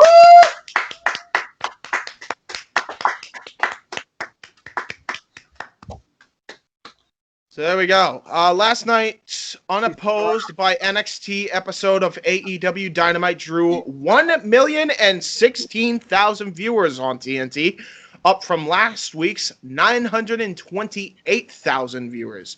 I believe that means it was up by like, what was it? It was up from 0.3% from last week, which is a big freaking increase there. That's a really big increase. That's AEW's third highest viewer number event since that they've surpassed 1 million viewers since the first 3 weeks of shows between October 2nd, October 9th, and October 16th of last year. Tuesday's NXT only drew, in comparison, by the way, 838,000 viewers, which is actually not bad. I expected them to still be under 600,000. On the USA Network, down from the previous week's 849,000 viewers. So they were still down, to the shock of no one, by the way. I wonder why they were down. Maybe the fact that they fucking had a fatal 4-way Iron Man match and in a fuck finish probably has a lot to do with it. But anyway. Again, my stupidity kicked in. Yeah, I'll explain later. Don't worry. Say they had a there was a fatal 4-way match, and Finn Balor and Adam Cole tied, and before that they promised a new champion, which in turn means they fucked the fans. So no wonder why it was fucking. How long was that match? An hour. They went a 60-minute fatal 4-way Iron Man match. Yep. That ended in a fuck finish. Yep, and then this episode that was competing with it, even though it wasn't on the same night, drew less because then those two had to have a match next week. On WIW to prove we can do it better. Damn right. So yeah, just figured I'd let that be known, ladies and gentlemen. Yeah, that's probably why. James. Not gonna sugarcoat shit. In the 18 to 49 demographic, AEW was number 7 with a 3.37 rating, while Tuesday's NXT was number 15. They didn't even break the top 10. Holy shit, with a 0.22 rating, and they were down 0.24% from that rating. NXT will return to Wednesday next week, while AEW is tentatively scheduled for Thursday, except it wasn't because fuck you, NBA. So yeah, that's about it there. Listen, you gotta hear me out, all right? You gotta sometimes just dribble the ball and see where it goes. Ladies and gentlemen, David Stern has just entered the room. You peed on my rug! I'm sorry. Wait, your mom's David Stern? I was pointing at Mike, but whatever. Let's just go with it. That's true. Come now. Anyway, let's talk about. Fuck the Clippers. Just that's why I gotta say. Fuck the Clippers. So yeah, big news for AEW. Let's give one more round of applause. For AEW before we move on to the next topic. One more round of applause. Let's go, Muzzle Top. Hey. Yeah. Come. I hope that catches on. I really hope that middle school shit just starts becoming like a big can. A big can of You're a thing. bad girl. You don't pee on the rug. Okay. Nikos, may you mute. Wait, actually, I could do it on my own. I'll mute you for a bit, and then I'll unmute you when we're ready. Actually, you have to unmute yourself, apparently, after that. Okay. Let's move on to the next topic. You guys can, once I am done reading this article, you guys can unmute. Actually, there is no article. It's actually about the NWA. So NWA has horrid pay-per-view stream problems. So, let's... Nikos, I assume you know what I'm talking about, because I actually had to research this. I didn't watch the pay-per-view live. But I know one person who did, and that's Jeff Meacham of NoDQ.com. I will read exactly what he said in DMs. I'm not exposing too much because it was just literally us talking about the pay-per-view. So I asked him in a voice message, hey, did something bad happen with NWA's pay-per-view over this Tuesday recently? To which, by the way, the only reason I asked him that was because I saw Nick Aldis's tweet basically condemning NWA for a shit job at their pay-per-view live feed. And so I'm like, did something happen? Here was his response. This is Jeff Meacham's response. I haven't had the opportunity... Oh, wait, no. That's a different thing. Hold on. Here it is. Jeff's. Yeah, here it is. Where the fuck is it? Oh, my God. See, Jeff, why do you have two freaking... He has two Facebooks. I'm wondering now if it's on the other one. Nope, it's on this one. Okay, so... Here it is. Shitty production all throughout, constant lags, freezes, kicked me off a handful of times, all just very obnoxious. Now I'm behind on my work and irritated as fuck. Look at the podcast. Well, at least he wrote as fuck, so we know how irritated he was. As fuck. We are definitely not a podcast. So what you're saying is... The NWA's... but I don't even think they were the reason. I think it was their partner. What you're saying is that NWA hit Meacham with that fuck shit. It's still not confirmed if it was NWA or UWF. Because and by the way, I don't think I could be butchering the last company's name, but I know they were partnered with another wrestling company. I don't know who was in charge of the stream. Still has yet to be confirmed. If it was the other company, they are to blame. If it was NWA, they are to blame. I don't know if we know who's to blame on that department yet. But who wants to give a quick golf clap for NWA and whatever their other wrestling company partner is fucking up? I would actually rather give a funny anecdote that happened. Woohoo! They did so good. Congratulations, you dumb retarded fucks. I would actually like to give a... Don't go ahead and hit the stream button! How do we live in a day and age when somebody doesn't understand how the word pay-per-view works or streaming? Agreed. Well, I mean, maybe you got the answer on your phone. Yeah, right? It says... Idiot. It says... Sassy Pringles, man. Anyway, what were you saying? Casey? I would instead like to cut to a funny anecdote regarding Nick Aldis. Which is? He made a tweet on... I don't even remember exactly what day it was, but he made a tweet earlier this week making a joke about Mickie James becoming the Raw Women's Champion and starting a show called 20 Pounds of Gold. Oh, yeah. Did she not win? I heard there was like a botch or some shit that... Oh, I don't know about that. What I do know is that I responded with, "What's causing all this? 20 pounds of gold around one hell of a couple, one hell of a pair!" And he actually liked it. Hey, there you go. Good shit. Nick Aldis is good shit because, like, he's actually real and he'll hold the fucking company accountable instead of being... Yeah. Dude, I actually like Aldis because a lot of these fucking baby faces or the face of their promotion will just, like, praise everything they do. No, Aldis condemned them for a shit job. So I Aldis? Yeah, Aldis nuts? Oh, got him. But no, I respect Aldis. Aldis is good. Aldis is good shit. I respect him because he doesn't sugarcoat it, and he's probably one of the realest motherfuckers in the industry. You know, he just is. Just and Bruce Pritchard can fucking tell you a thing or two about him being the realest motherfucker, by the way. See, so, Nick Aldis is texting Casey right now, or Mike.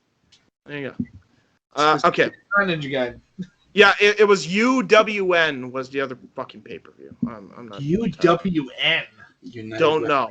United. I think it was United Wrestling Network or some shit. I don't know. Casey, you're a god. You predicted the future. Now predict right now. And now a bag full of money will drop in front of Mike's lap. Oh, why Mike Slap? You're the one that came up with the idea. Anyway, I digress. You lied to me. So there we go. Full time. That's what happened on the NWA side of things. Let's get on with the Wade Barrett, another Englishman. That's not Nick Aldis. He is back with the WWE, but fear not, he is not on the main roster and doesn't look like he's going back up. He is a broadcast color man for NXT. Racist. So he is on the commentary. How dare you call him colored man? Shut up. You were expecting me to be gone, but I'm afraid I've got some bad news. I'm still joined at the hip to a sinking company. Why would you? You're welcome. Why would you want to go back? Well, because Triple H contacted him for NXT. Vince did not contact him. No. Well, no, he's not wrestling. He's just a commentator. Said no. I think he's done wrestling, which is kind of a shame because he was actually really good. He got really good. He's done wrestling and more into the acting business. And he's also a commentator. It's almost like that he got a neck injury or something, and kind of shortened his career, and it might have happened in WWE. Probably, multiple arm injuries. It didn't happen, but I'm not saying that it didn't happen. I'm just saying WWE has a history of fucking neck injuries. Well, no, I think it was mainly because he was injury prone and had a lot of shoulder injuries. We're not saying it happened, but it happened. But we're also not saying it didn't. But yeah, let's read the. Let that man wrestle with a broken neck, you fucking psychos. I'll read this article quick because it shouldn't take too long. It is titled Wade Barrett signs with the WWE as part of the NXT broadcast team. This is written by Justin Barrasso over at siwrestling.com or si.com/wrestling. Wade Barrett has some good news to share. He is officially part of the weekly NXT broadcast team. Now that's just cheesy there. What's your name, Justin? That's very cheesy of you. Moving forward, Barrett will be a part of every NXT broadcast, including takeover events. Speaking with Sports Illustrated, Barrett confirmed that he has signed a one-year deal with the WWE that includes an option to extend the partnership if he so chooses. I hope that this lasts for a long time. This is our intent, says Steve Bennett. Who was stealing my gimmick, you asshole? Too late. Well, I mean, one of us has to do it. Why can't you guys just say it in your normal voice? Why do you have to? Oh, going to become his character now, and that's what I'm going to do. Fish and chips going down to the proper inn. Fucking. So yeah. It's Mike. So anyway, known in wrestling as Bad News Barrett. So there is no bad news to share. But never forget, there is always a little bad news up my sleeve, says Barrett. He also. I'm really glad he didn't say there's some bad news in my pants. But here's the only sad thing about this. The next line I'm about to read. Barrett joins a broadcast team comprised of Vic Joseph and Beth Phoenix. A revamped trio after the departure of Mauro Ranallo. Sad. Glad that he left. Yeah. I am too, but I'm sad because I liked Mauro on NXT. Listen, He said, I hope he comes to Dynamite. Come over. Honestly, come back to wrestling. Just don't sign with fucking VKM. Come over with Dynamite. TK is great. I'm going to type in VKM, and I'm going to see if it's a disease. I'm being dead ass. Dude, if the entire case of Raw, if it is. Probably is. I wouldn't doubt it. Our aim is to be different and a little more unique from WWE programming, said Barrett. Well, yeah, just make sure Vince keeps his fucking grubby paws away from the fucking script. We don't want to be a carbon copy of what you hear on Raw or SmackDown. Yeah, no shit. I've known Beth for years, and she's incredibly talented, and I am just getting to know Vic. I'm excited to. All right, so we could rest easy that he ain't going to the fucking main roster. just from that one close. fucking statement. Very close. He was honestly that one statement alone tells me he ain't going to the main roster. No fucking chance. I'm excited to learn from and work with the both of them, and I'm really excited to develop into this tight unit. Long known for WWE's developmental system, NXT has evolved into a company's third brand, led by world champion Finn Balor and women's champion Io Shirai. The NXT roster contains some of the most talented wrestlers in the world. Yeah, no shit. I'm not going to read the rest of this because it's way too long, and we don't have time for that shit. But yeah, that's basically Nobody got time for that. You know who does have time for that? You, Paul Levesque. We're gonna meet you at the Alamo. Oh my god, don't remind me of that fucking group. You heard me, Levesque. We take the challenge to face you at the Super SummerSlam Mania thing. Vince Russo, ladies and gentlemen. Vince Russo. Remember the Alamo. Anyway. Alamo. Anyway, let's what do we think of Wade Barrett joining the NXT commentary team? I have no opinion, honestly. I literally don't care. I honestly thought he was going to go to Dynamite. I think he should have, but I'm fine with him being on NXT so long as it means he doesn't go to the main roster. And he straight up did the one statement. I'll read that one real quick again. Actually, no, fuck it. I have it closed out. Too lazy. Fuck that. I have it closed out. Too lazy. Fuck that. No, but the one statement he says was, it's an alternative to Raw and SmackDown. We don't want to provide you with the same boring shit. Essentially. I don't think it was exactly that, but that's exactly what he said. Essentially. So I'm okay with it. I'm okay with it. Just so as long as he's not on Raw and SmackDown on that commentary booth. And then NXT UK Blackpool happened. I mean, not was it Blackpool or the other one that was such crap? It was Cardiff, and then they got better after Cardiff. Yeah, thank God. Yeah, Shawn Michaels took over the writing committee, and what a shock! It got better. Community. Community. There's a lot of community on this glass. By the way, NXT UK.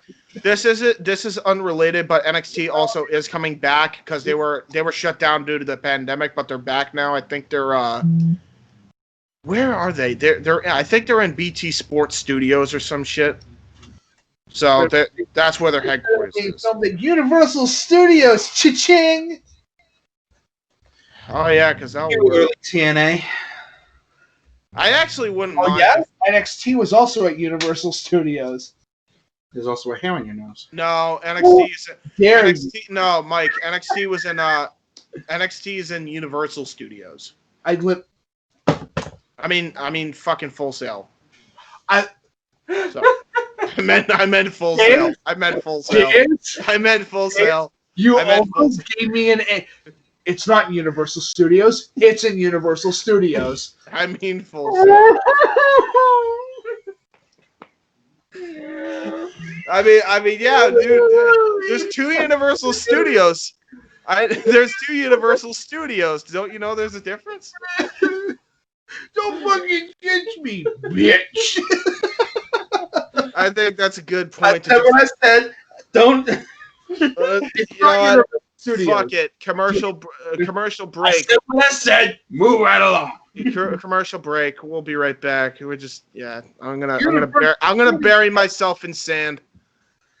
But then he ended up joining WCW and the Alliance. Because when people think WCW, they think of the guy that basically helped WWF win the war, Stone Cold Steve Austin. Eric Bischoff, Uncle Bischoff, doesn't like his nephew Eugene. And we got Coach in Ohio, sporting Michigan colored you, fucker. That pissed me off. Don't even get me started on Tony Storm crying. Oh, she cried. And the glass shatters. He opens the door. And off we go. Brawl ensues. They go all the way towards the Dipping Dots section where Cody dumps his Jericho's head in the Dipping Dots. That was my favorite part. Next was Best Friends getting interviewed. And somewhere Jim Cornette had a conniption fit. I got a ticket! I got a ticket. Get out of here! You don't mess Get with out of me. here! I have a ticket. And literally, security and the police escort the Nightmare family off the premises. MJF says, how you looking now, midlife, Chris? Do to get by, cause I keep ticking like a metronome, and my thoughts keep telling me to get me home, but my balls keep telling me to let me just let me That clock keeps ticking like a metronome, and my thoughts keep telling me to get me. A table from hell with the Psycho Asylum. An Iron Man match of factorial proportions. Man. In this fight, I will melt you down to slag. Versus machine. I calculate a 0.85% chance that you will win in your current condition. Full Metal Mayhem. Calling Horizon. When you throw me into the wolves, I will return leading the pack. Vera the Garden. And I'll do anything to be the warrior on top. For the Athena title.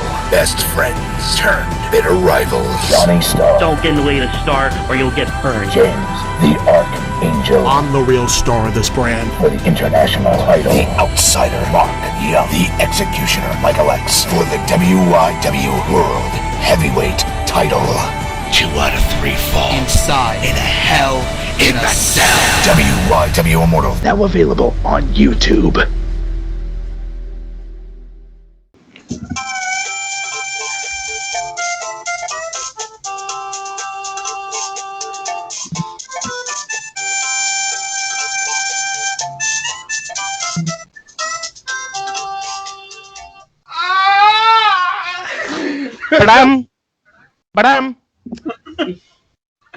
Alright, fuck it. I'm just gonna restart.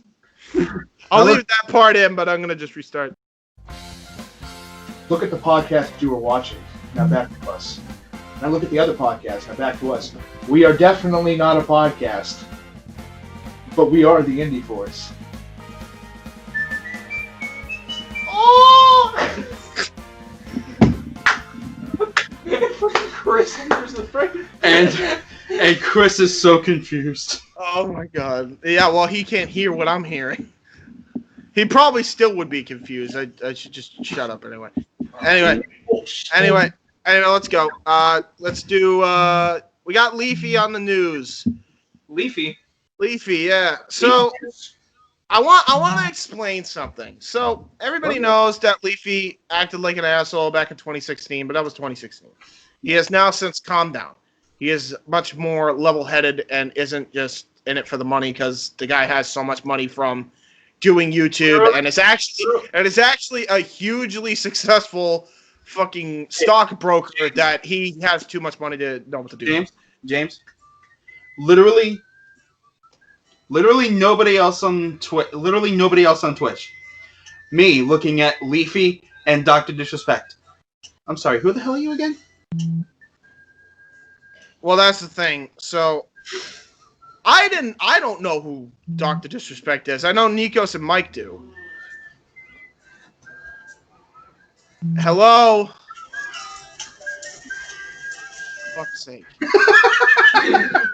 Can we get back? All right, come on. Yeah, Dr. Disrespect, the man of disrespect, the man who looks like Freddie Mercury on Twitch. Wow. Yeah. I was going to say somebody's pedo uncle that lives under the stairs. The pedo uncle under the stairs, the Freddie Mercury of Twitch, the guy who doesn't understand the PewDiePie bridge quote. Oh, yeah? You know what he also doesn't understand? How marriage works and how you're not supposed to cheat on your fucking wife. Well, I mean, I think he knows now. Well, now he does. He damn well better learn quick. Anyway, that's beside the point. So this is about Leafy. We're bringing Leafy up, and yes, we're saying Dr. Disrespect, watch out. Because Leafy, and let me explain this, and this is the only reason why Leafy's in the news. Because literally, and I know that's a meme, but literally, Leafy got banned for, like, no reason.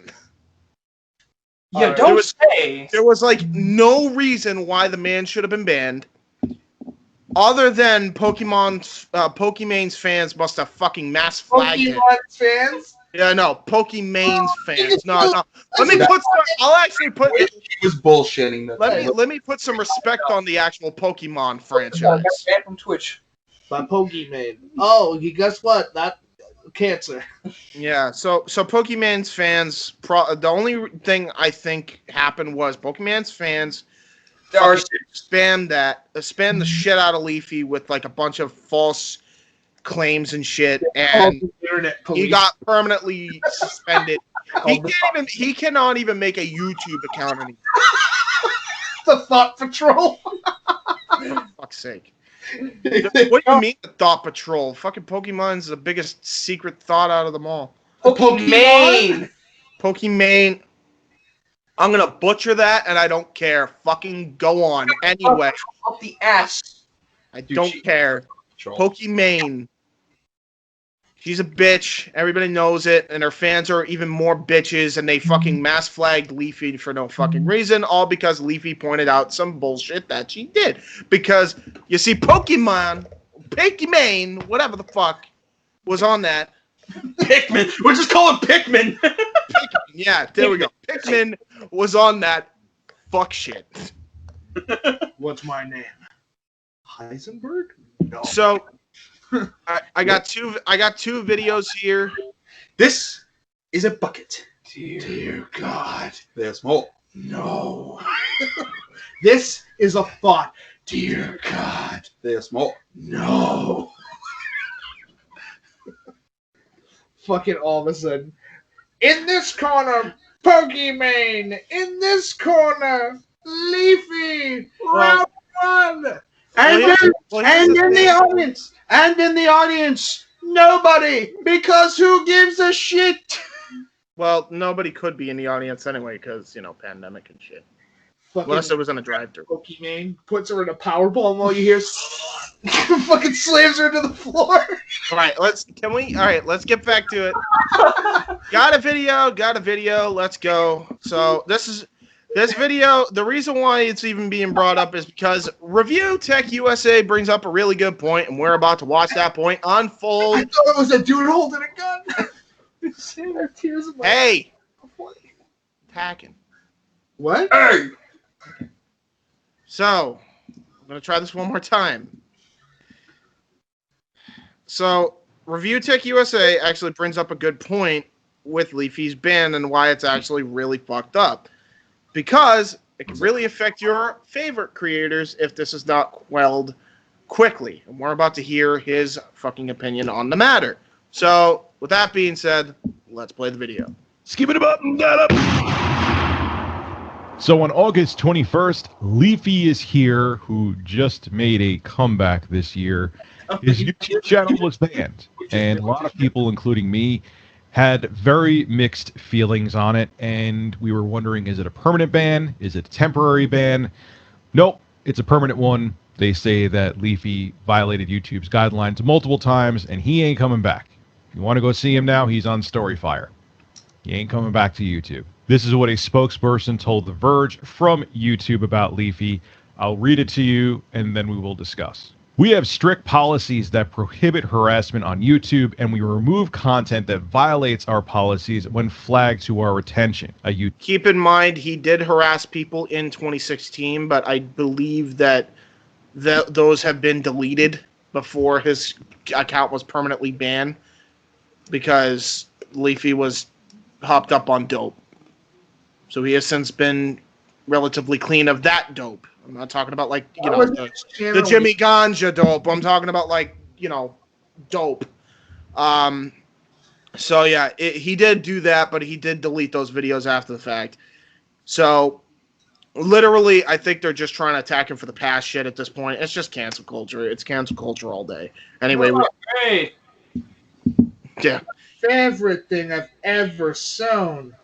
Cancel culture. Yeah, except it's not, because what the fuck. Anyway, cancel culture that cancels culture. Yeah. YouTube spokesperson told The Verge, channels that repeatedly violate our policies will be terminated. Now, this is what YouTube CEO Susan Wojcicki said in a 2019 interview about this new bullying policy on YouTube. The policy has to be written in such a way that creators can comment on each other and criticize each other. The question is, where do you draw the line? Where do they cross the line? When it's no longer just ideas, but they're criticizing them as a person. If you have the fucking, if that's the line, then there's 100. You're talking about the. This is the problem with it, and that's it. I'm not even gonna play the rest of the video because literally I don't even need to play the rest of the video. But if you want to watch the rest of the video, go check out Review Tech USA. Go check out Review Tech USA. He does good shit. But let me explain why this is stupid. That one fucking quote. Free speech is free speech. Okay. Huh? Unless you got to pay for it, which we do with taxes. Yeah, tax cheats. Do we actually pay for speech? I don't think so. If you're paying the government with taxes, then in theory you are paying for speech. I don't think that's how that works, but anyway, that's beside the point. But anyway, free speech is in, like, you can say whatever you want. Now you have to deal with the consequences, and people do police themselves, so, you know, learn what to say and learn the consequences. That's fine. Now, Leafy was criticizing, not Pokimane herself, but I think her tier 3 subs. I don't know what any of this shit means, so I apologize. I don't know what a fucking tier 3 sub is and why it's just bad, I guess. It's 25 bucks on Twitch. Yeah, well, basically, me too. Basically, Leafy said they're simps. They are simps. They are. Sounds about right to me. Listen, James, can I tell you what I spend $25 a month on? Oh. Nothing. My phone bill costs $40. If you're telling me you're giving some random fucking stranger on the internet fucking a $25 subscription monthly, which is more expensive than having fucking. You know what? I can understand this. Plus, or here's the only time I agree with a subscription of that, even that amount. If it's a yearly subscription. If you could do 25 yearly, that's it. This is monthly. You're doing a monthly subscription. No. Dumb thought. You're 25 hard-earned dollars. You're giving Doug Dimmadome, owner of the Dimsdale Dimmadome. You're about to give this dog some Dimmadollars, you dumb dimmy duck, fucking duck. At that point, you may as well just be asking her to make an OnlyFans. Dude, they have. That's the problem. Show me your foot pads. But anyway, yeah. So Susan, consume your bathwater. I want to make. Hold on. I want to make this very, very clear. Basically, from what I'm hearing, you have a zero tolerance policy of people being criticized as people. So Susan, guess what that means you are banning? If you're banning Leafy, guess what else you have to ban? All of YouTube. You fucking moron. You fucking tax cheat.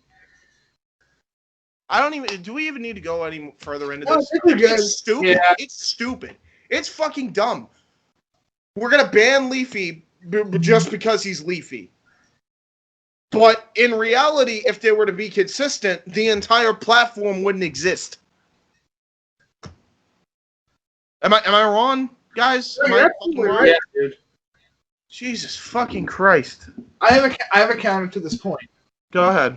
If somebody is spending $25, okay, I'll say this. I have donated money to charity streams. Just shit that actually made sense. Like, at least to me. Like, say, the Prevent Cancer Foundation. Or at least I actually do it with more of, like, YouTubers that go on Twitch and actually do events like Extra Life, which is done by Rooster Teeth. Mm-hmm. Yeah, and hence why I mentioned the Prevent Cancer Foundation, because DDQ every year. Yes. And those are things that make a lot of sense to give money to. Yeah. Even weekly or monthly if that's where it makes sense. That's where it should go to. But if you're sitting there and saying every month I give this stupid dumb thought my 25 hard-earned $dollars in order for her to show me her cleavage online. Yeah, dude, and with Pokimane, what cleavage? No, with Pokimane, what cleavage, by the way? It's hiding. She tapes them down. We need to see. We have to take the homicide. No, it's called. Hey, Hey, tier 3. Hold on, Hey, tier 3. Come at us, bro. It's called She Wears Normal Clothes. You ain't seeing them. She ain't that much of a thought. You are giving your fucking 25 hard-earned dollars, not even for a nude. My name is Doug Dimmadome, owner of this dumbass who keeps giving his dollars to the dim. She ain't got no titties.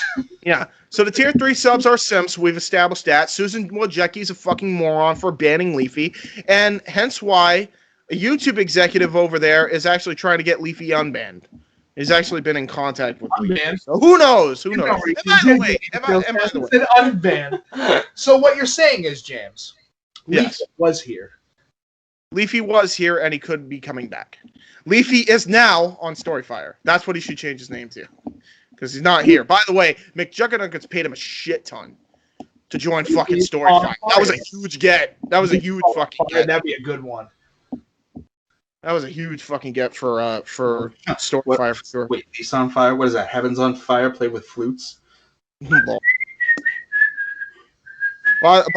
the way, if Storyfire becomes YouTube, another platform for us to put our shows on. Just saying. I don't want to do that. Depends. I mean, if this fucking goes belly up because Susan is a fucking moron, I wouldn't have a problem switching to Storyfire so long as it's like YouTube. There you go. But that's just me. So, Susan, if you don't want people to leave your platform, stop banning people for stupid shit. Speaking of people trying to ban people for stupid shit, PEPSI is now banning people that support Trump from purchasing their products. Oh, boy, the stupidity of that statement. Here's the problem with that. CM Punk can no longer have his Pepsi tattoo? Why? Does he support? No, he doesn't support Trump, does he? No, I'm just being a dick. No, but hear me out. How do you know? Yeah. Who the fuck walks into a store and goes, man, you know what? Thinking of Donald Trump gets me really thirsty for a Pepsi. Man, I got the meme for this. I really want. Is it the Peter Griffin meme? Yeah. Fuck it. You already spoiled it. So yeah. Oh my God. Who the hell cares? I want every company to fucking because politics. When did the world become so politically correct with everything? That's what I'm about to say. Let me explain this. I really don't know. I guess it just happened over time. I am the guy sitting on top of the mountain going, "Your salty tears give me real reason to live." I want to explain this to people down at the bottom of the mountain. Don't kink shame me, my lord. Mike up top. Oh yeah, kink shaming is my king. Allow me, good sir. Kink shaming is my kink.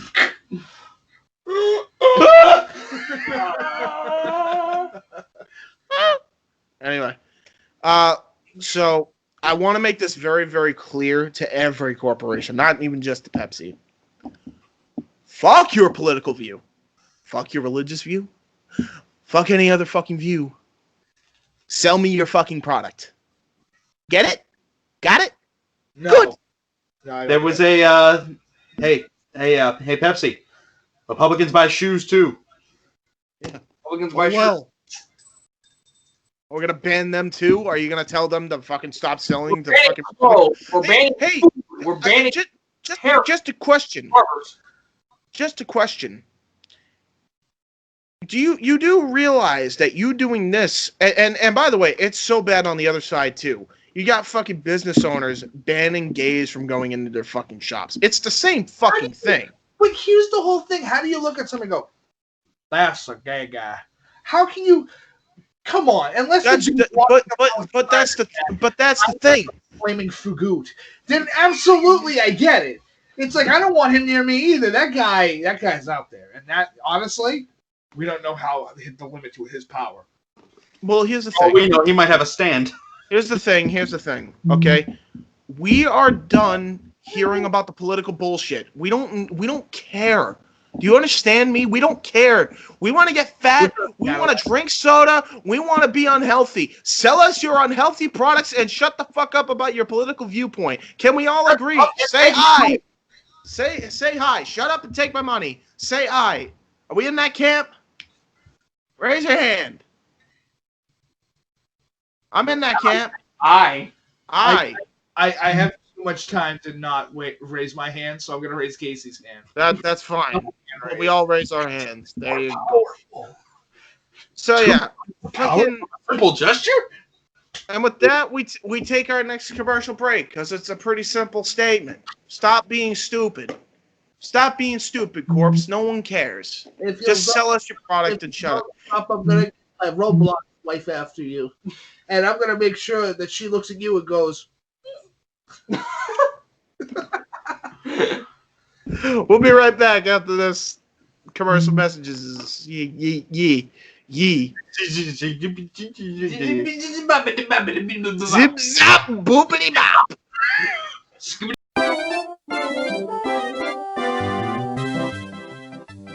Habiki TMD on YouTube, retro gaming, pro wrestling, podcast, Terry Bollea, Habiki Honors, Habiki Quickie, everything in between. Hit that subscribe. Follow me on Twitter at the Habiki TMD. And hey! Watch out for pedestrians, pal! You on the bike! Slow down! Hit that subscribe down below. Check us out at the Habiki TMD on Twitter, Habiki TMD on YouTube. Oh, the goddamn goodness.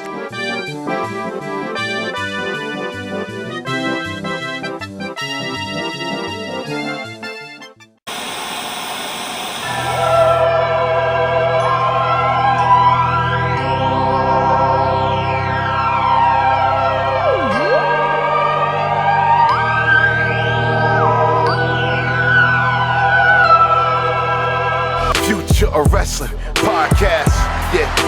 Nobody else could do it like us. Future of Wrestling Podcast. Nobody else could do it like us, yeah.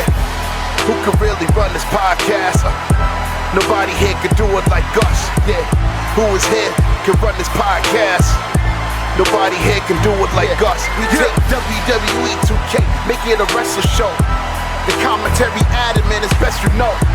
Nobody can take it better than us. Nobody can ever do it, it's tough. If you wanna listen to the best, nothing else you got, yes. Recognize the time that we on, this is the time we respond. If you listen to the Future of the Wrestling Podcast, understand that we on. Every debate, every commentary, just to make the status rapping loud and clear. I don't think you really talking, you aware that nobody feel you'll ever be there. And if you talking with And we're back, ladies and gentlemen. Now we're on to the sports section, or other sports section. So we got 3 other sports we are going to be talking about. Football, MMA, boxing. First, football. If you guys remember this little nugget from the Indy Force, roll it. Time travel. Well, the results for New England and Tampa Bay Buccaneers' first games are in. And, oh boy, that I hit the nail on the fucking head. Patriots win their first game 21-11 against the Miami Dolphins. Very game Miami Dolphins, By the way, it's not an easy victory because the Dolphins are a very good fucking team. They are. Exactly. And Tom Brady's Tampa Bay Buccaneers. Spoiler alert, they are doing very good, both individually. 34-23. New England fans and Tampa Bay fans Tom of Brady's We're all happy. Honestly, Well, to be fair, the Saints for the past 15 Unless years you're have just traditionally assholes, been a very, very good and tough football. I mean, I know I'm an They're up asshole. against the Bucks are up against Carolina next week, Because who I wanted traditionally to have be not right, been but that I good. wasn't. That's really when we're going to find out So, is yeah. Tom Brady any good without I am Belichick. wrong. And True, but I'm not well, sad here's the about it. thing. I just look at this podcast and realize how late I'm uploading this, and it was the first fucking week by this point of the fucking season. Fucking college!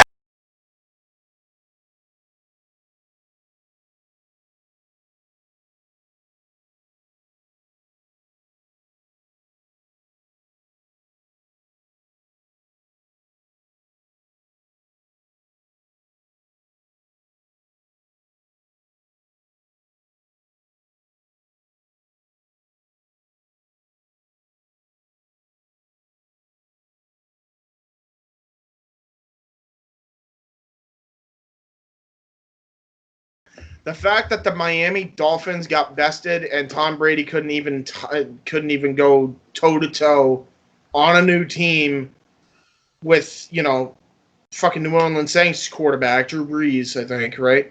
Mm-hmm.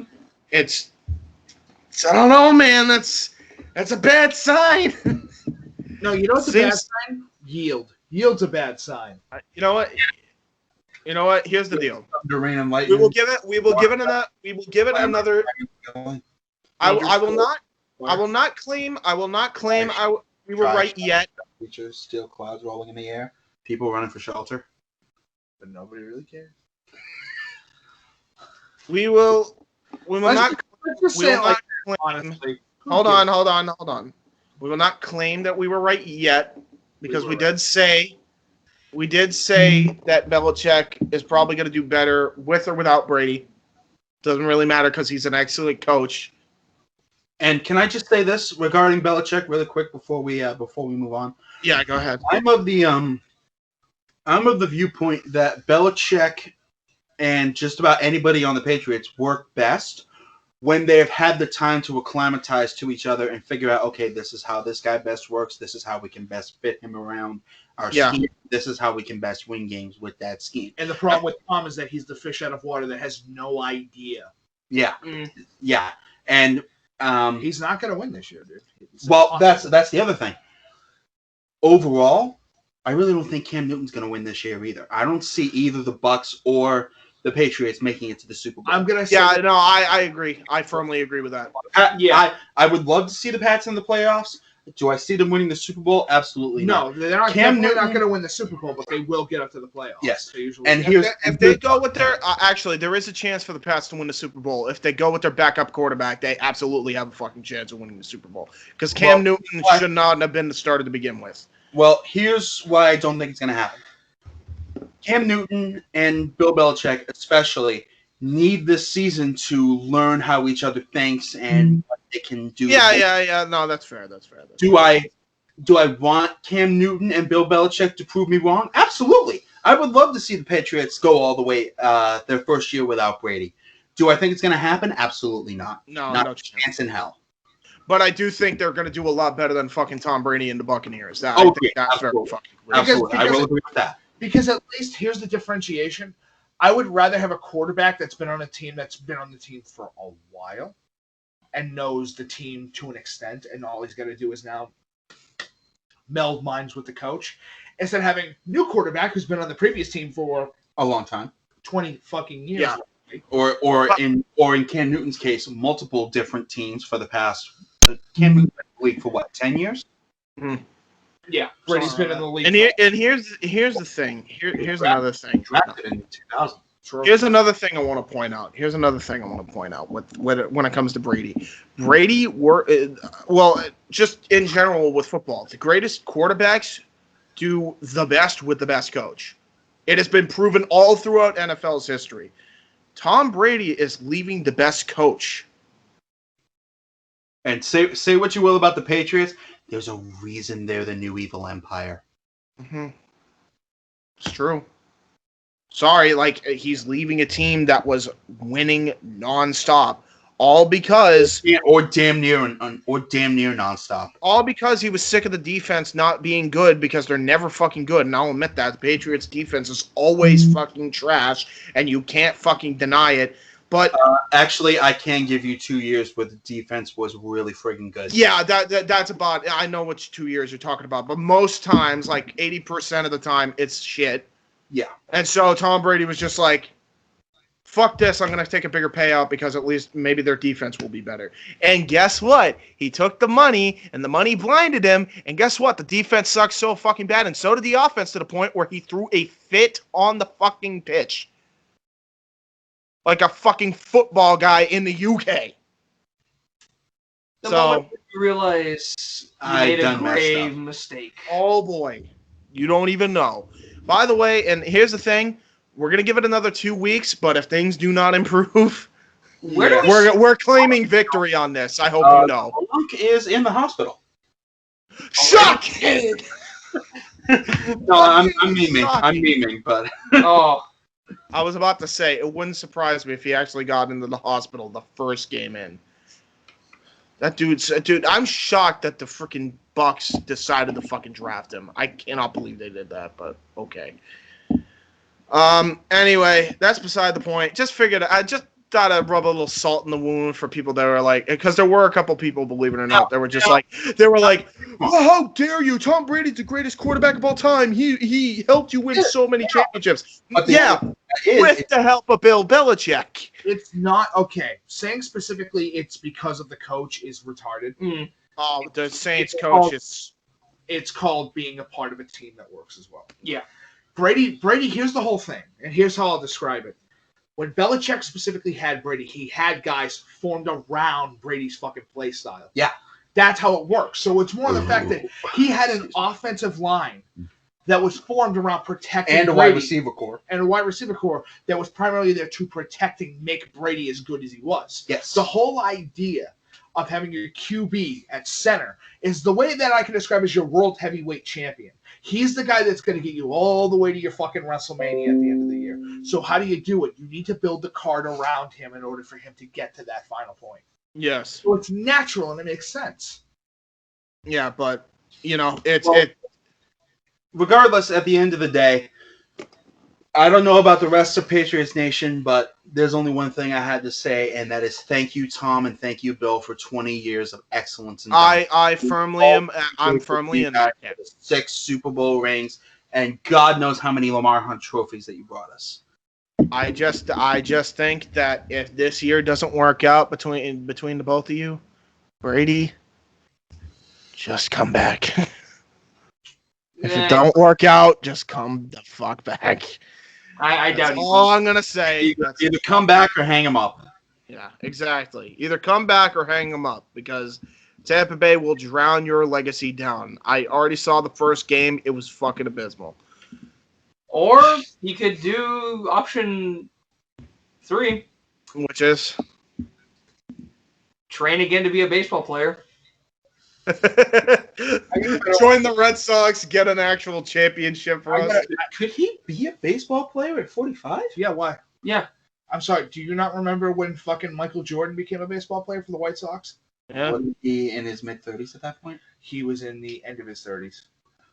So time. Might as well. Right. And he spent, 3 seasons with the Birmingham Barons? Or just the one? No, he was with the White Sox.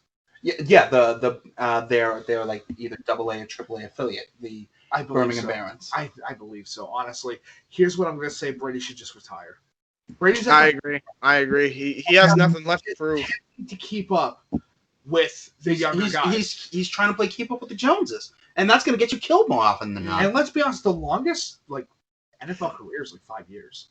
Well, actually, the reason why Brady's been able to get away with it so long, and hold on, because the reason why he was able to get away with it so long, and why he still could have if he fucking stuck with the pass, is because he plays smarter, not harder.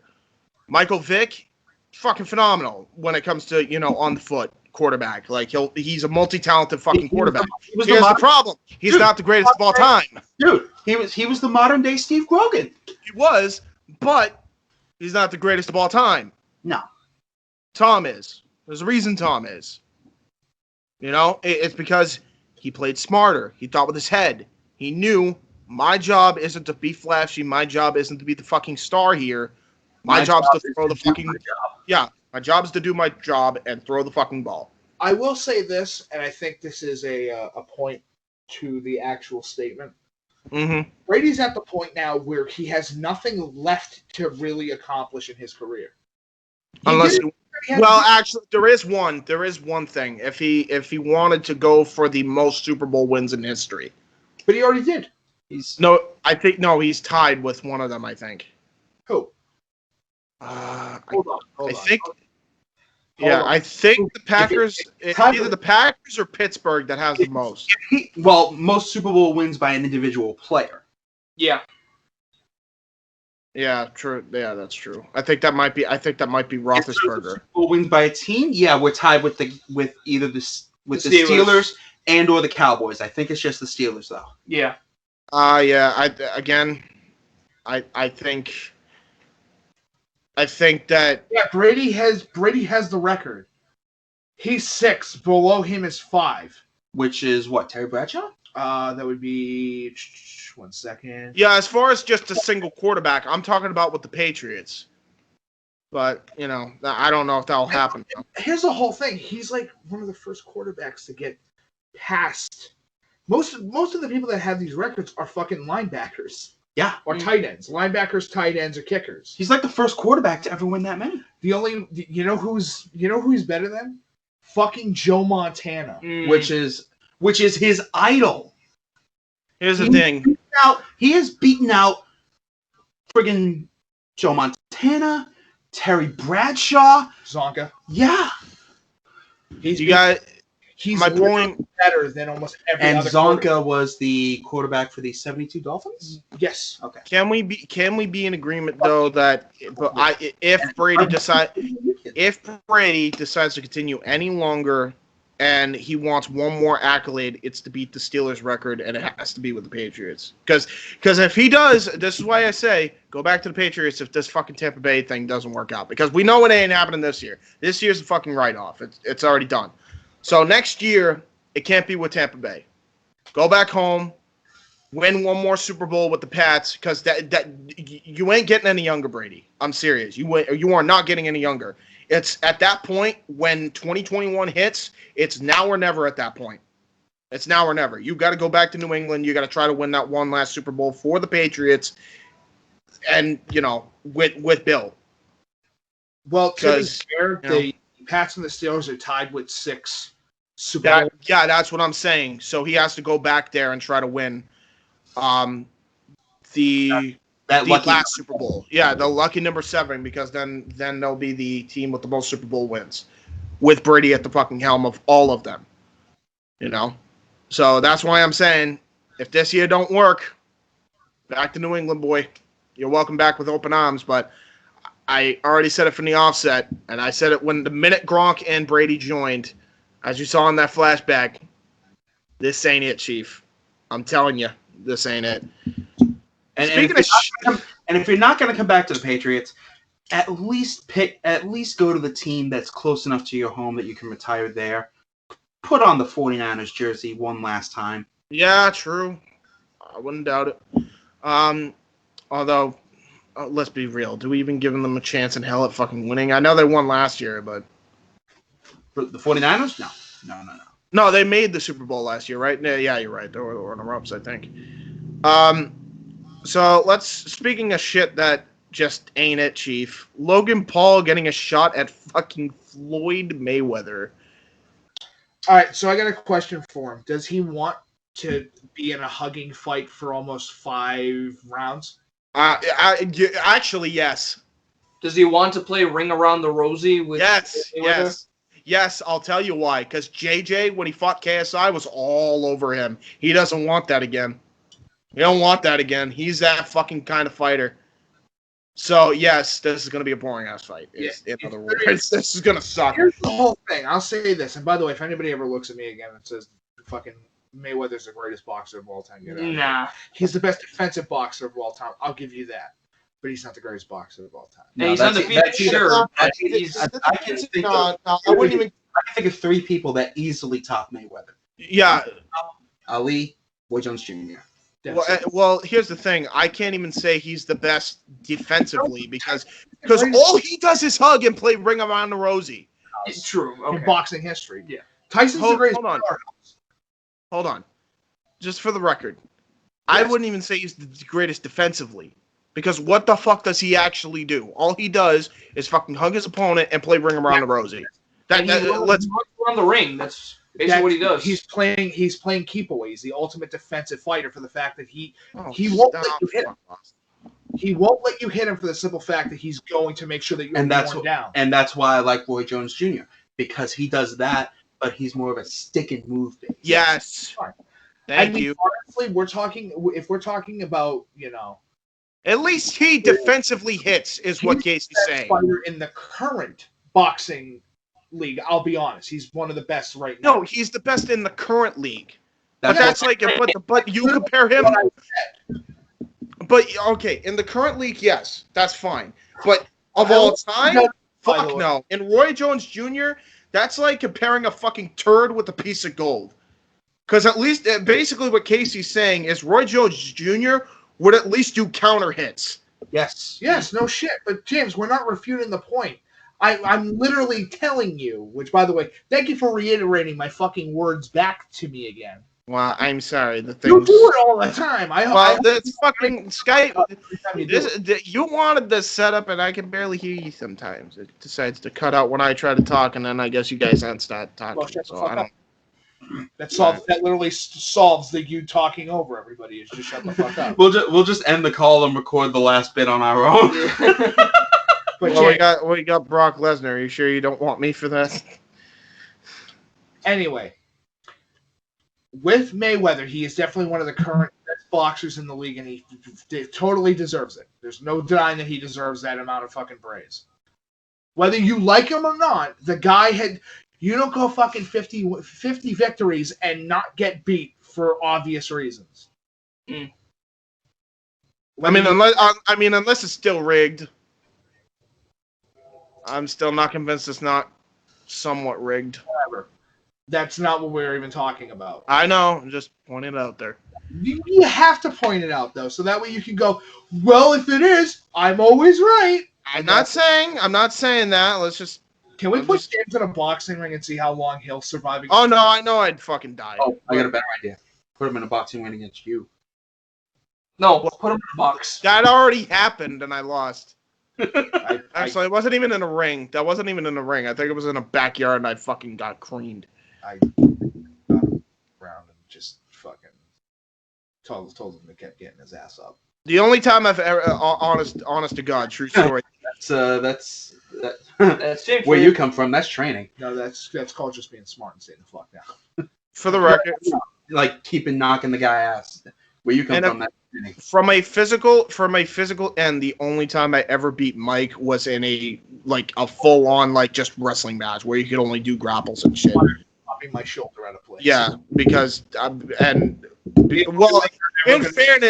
fairness, that was the only way I was winning.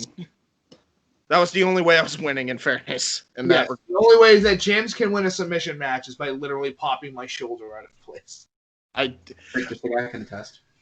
Well, I mean, he wasn't giving up, so I had to realign his jaw. In fairness, I got lucky. Mike would have beaten me any other fucking day, but I was just in the right place at the right time, because otherwise, my intention was not to pop his shoulder out. I hope you know that he's been fucking doing this specific spiel since freshman year of high school. Well, I beat Mike once.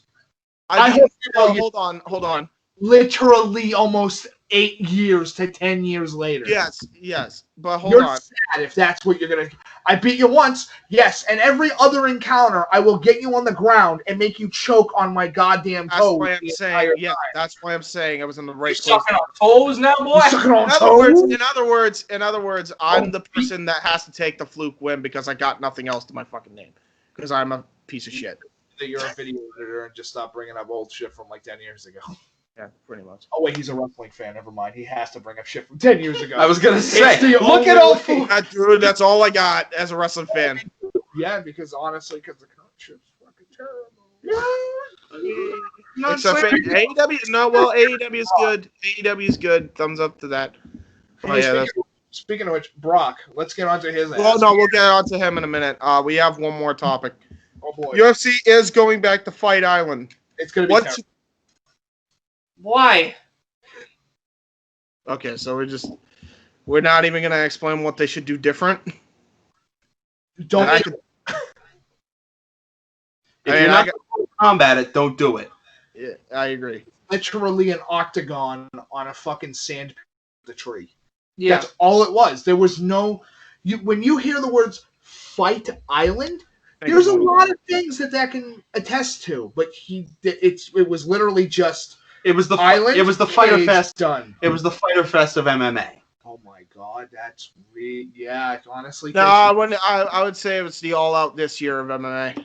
Wait, did I say Fighter Fest? Sorry, I meant Fire Fest. Yeah, sorry. And the fact that they used MK11 as part of their trailer for Fight Island the last Oh, time. that's just a troll job. Come on. False advertising, I guess. Yeah, so Dana, say the words Fight Island. Here's where my brain goes. Bruce Lee movies, fucking Enter the Dragon, him with that huge fucking fight in that specific movie, or him or fucking Bruce going after Chuck Norris in the Coliseum. Shit like that's gonna appear in your head. you know what's a shame, and I can't even believe I'm saying this. Better. It is. Here, you want to know what's a shame? Here's the real shame in this. On top of that, if nothing else, I would have brought back the entrances at least for one more time. If nothing else. Like, you had a golden opportunity right there to do fucking entrances at Fight Island. During the day? A UFC is being held during the day? Yeah. When? UFC's the whole idea of UFC is to try to do gladiatorial fighting nowadays without obviously the weapons And death. It should be under spotlights and not the sunlight. Not 100% true. Gladiatorial games were not really like that. It was more like recreating fights and battles in different With ways. the inclusion of wild animals. And flooding the fucking arena, which is awesome. Well, the reason, in fairness, the reason why they're going back to Fight Island. Don't forget, they used to be able to flood the Coliseum for naval battles. We should do it. For the record, the reason why they're even going back to Fight Island is because there's a chance they could have fans back. So, because it's an outdoor facility. If you're going to do it, build it. Literally build that island over the course of months. Dana White, you must turn yourself into Shang Tsung. Build your island. And honestly, instead of fucking... Here's what he can do from this point on. Just like how WWE has their WrestleMania at the end of the year. Yep. That's where his super card can be, where it's... Yeah, that, honestly, because... Fucking 8 hours on an island fighting. Yeah, and it's not like he has to change the name of Fight Island. He could just call it Fight Island 1, Fight Island 2, Fight Island 3, so on and so forth. Return of Island Fight. Fight Island, the Reckoning. Fight Island's main event for Fight Island 2 Electric Boogaloo. Fight an island. The island of Hawaii. Island of Hawaii versus Island of Madagascar. Go. Fight Island, the Awakening.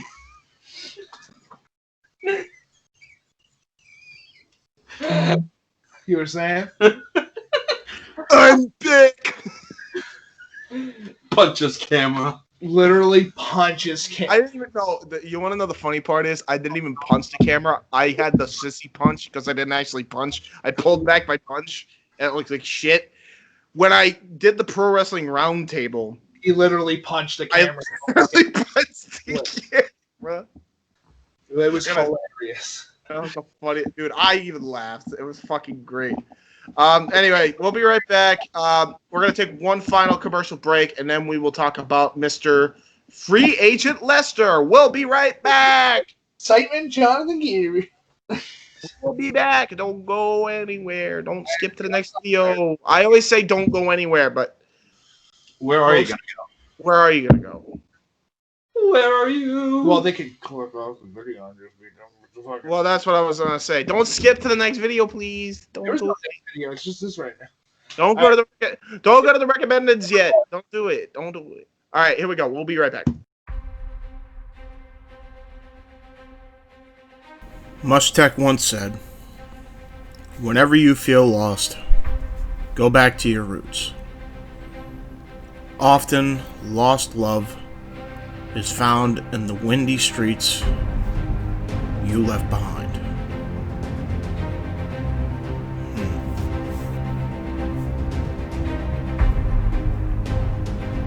Go back to your roots.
Well,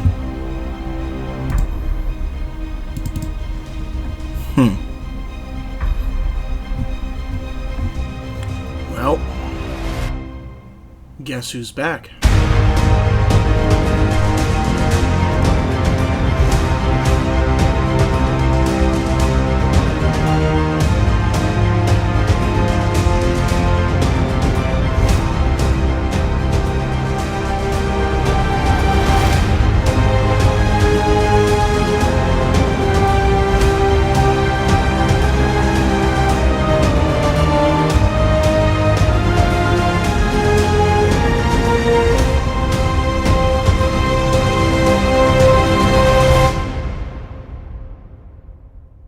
If you like the content that you saw today, make sure you check out For the Win Productions and subscribe to the affiliates of this conglomerate.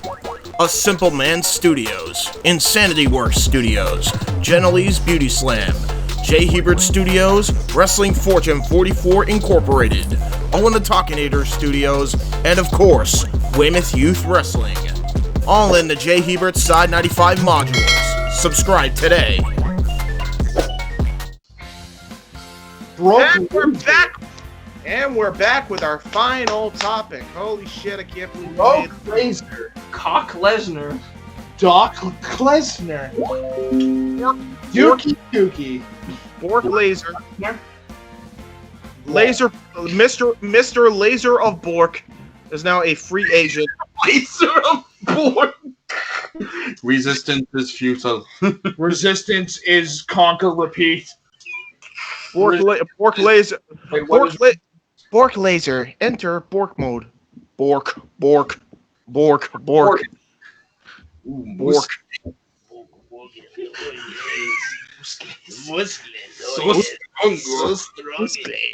Must break Lesnar over knees like a packet of spaghetti. Must break Lesnar like pain. Muscle. Honestly, I don't care about Brock anymore. I understand that, but it is a talking point, and there wasn't really a big enough news item otherwise. So we're just gonna talk about it. WWE's only idea of news is you're never gonna guess what this week's storyline is. It's a prank. Yeah, we're not. I'd actually rather talk about Brock Lesnar being a free agent and not fucking Retribution. Thank you very much. So Anyway, what to do with his free agent contract is go onto the indie circuit for a little while and wrestle like a normal human being instead of just being gimmicked to. well, actually, there's a couple options I can see. One is less likely. And everybody's like, well, Brock Lesnar must be going back to UFC, and I'm like, this is my exact retort. Any UFC fan that fucking says that, with USADA on his ass, not a fucking chance. USADA is their drug testing pool. They're the people that have bagged John Jones. I'm sorry, is Brock that Lesnar himself? They're the ones that basically, because they're so strict and for whatever reason, they're the reason why Nick Diaz is suspended for 5 years. Huh? What's this? The juice? Casey, for the record, they're the reason why Nick Diaz, or one of the Diaz brothers, I think it's Nate, is suspended for 5 years because of fucking marijuana. Fuck the fucking Diaz brothers. Fuck them. They're legitimately. Nate got suspended for 5 years for marijuana in his system. But James, do you know what a Haas is? I don't know. Ask Nick Diaz. Nick Diaz. And fuck the fucking Diaz brothers. Fuck them all. All right. So here we go. Let's talk about this shit. So here's the two likely options that Brock is gonna go. Otherwise, hello. God damn it, guys! Come on. Hello. Listen, just man. get through this. All right. Here's the two likely options Brock's gonna go. Otherwise, he's done with wrestling and MMA completely. No chance he's coming back. Okay. Brock's going to the Minnesota Vikings. Again? No. It's either AEW, which is way unlikely. They're not going to fucking take him. No, they're not going to grab Brock the gas. They're not even going to offer him a contract. At all. Dude, why the fuck would you want to buy a gas tank? I don't know.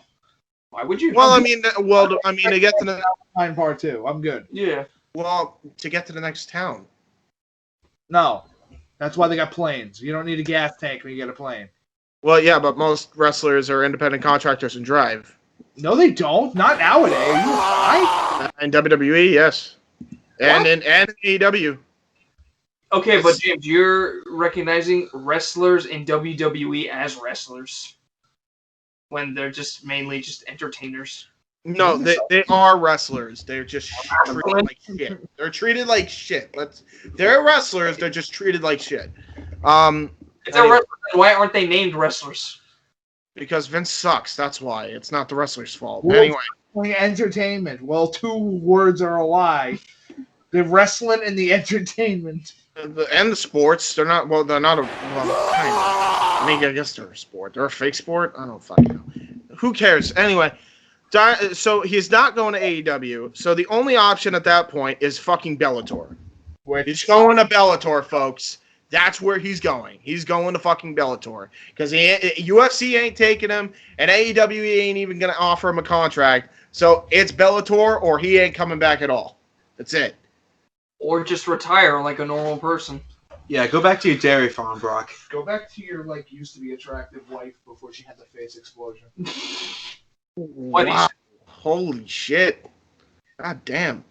Well, so everybody made a big deal about this, that he's free agent. I think he's going back to WWE. I don't think he's done by a long shot. I think they're gonna do the rematch between Brock and Drew in front of a crowd.